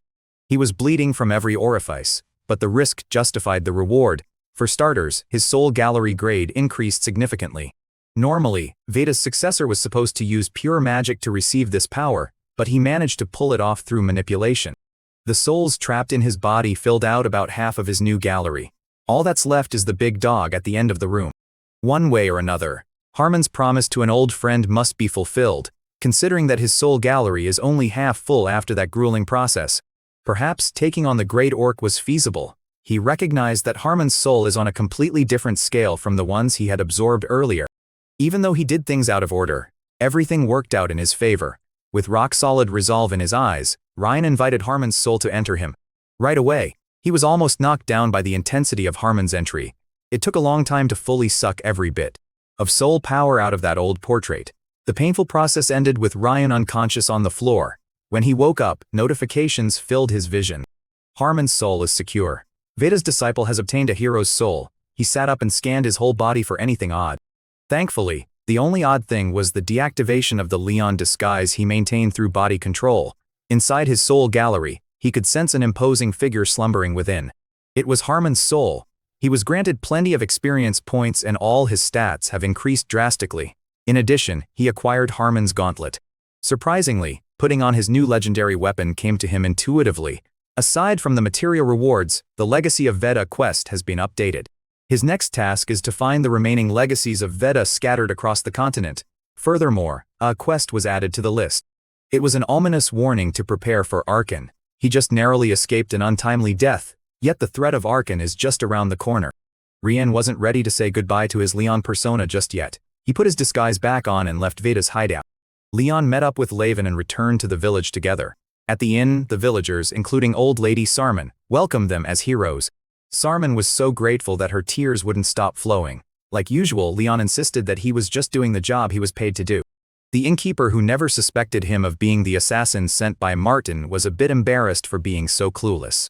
Now, Leon was celebrated by the locals as a true hero of Kald. Thanks to the rescue efforts, one of Sarman's sons survived. He's now recovering at the safety of their home.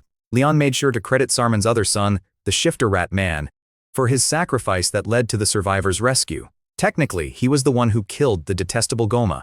Now that he's done with his quest, Leon surrendered the heirloom ring back to its original owner. The gem's color changed for a reason, but it's still the same ring.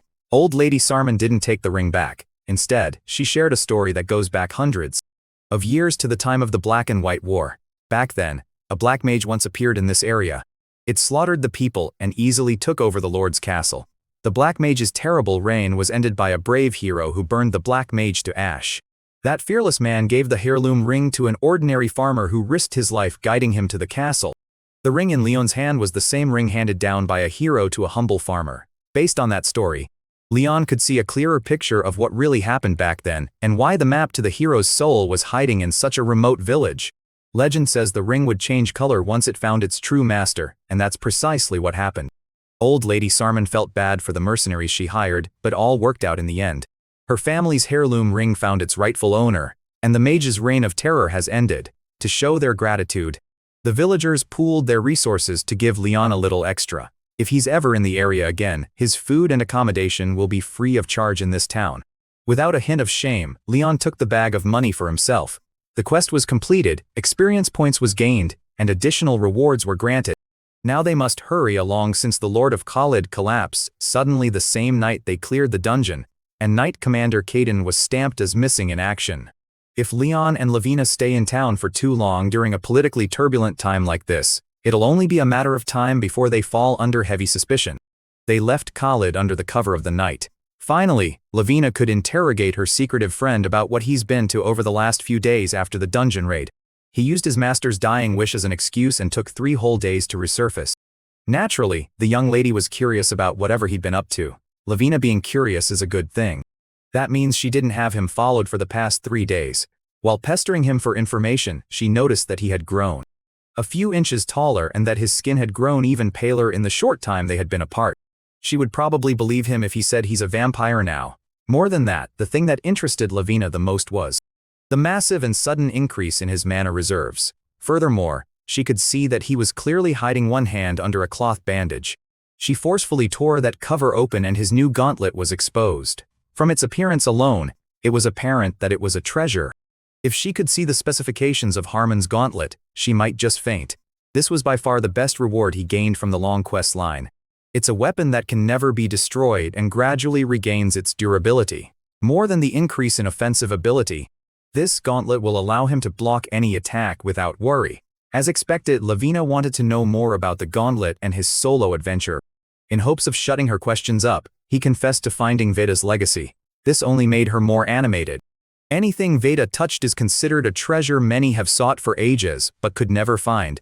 Whatever Leon found seemingly put him through some sort of awakening. Considering what she knows about Leon, Lavina swallowed the truth quite readily. Out of concern for her new friend, she also warned him to keep everything about Veda a secret. He cannot go around telling people that he's Veda's disciple anymore. Leon wasn't planning to do that in the first place. He already has something in mind to deal with that risk.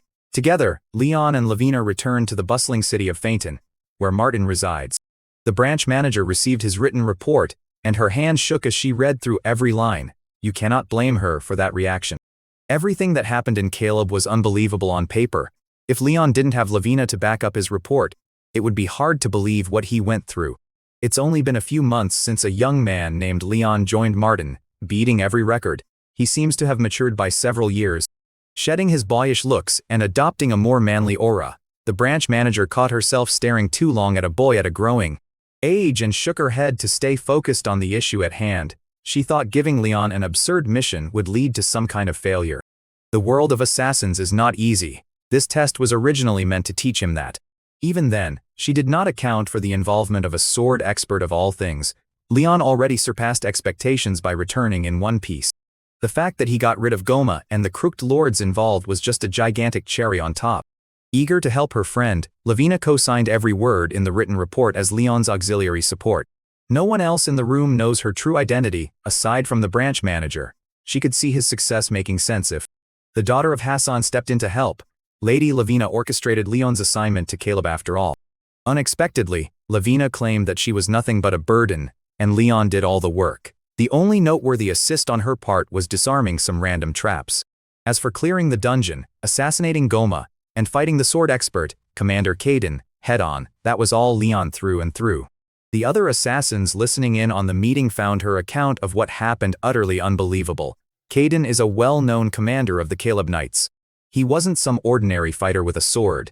The branch manager's job just got even more complicated factoring that in. With a firm tone, she asked if Leon had eliminated someone who wasn't on the target list.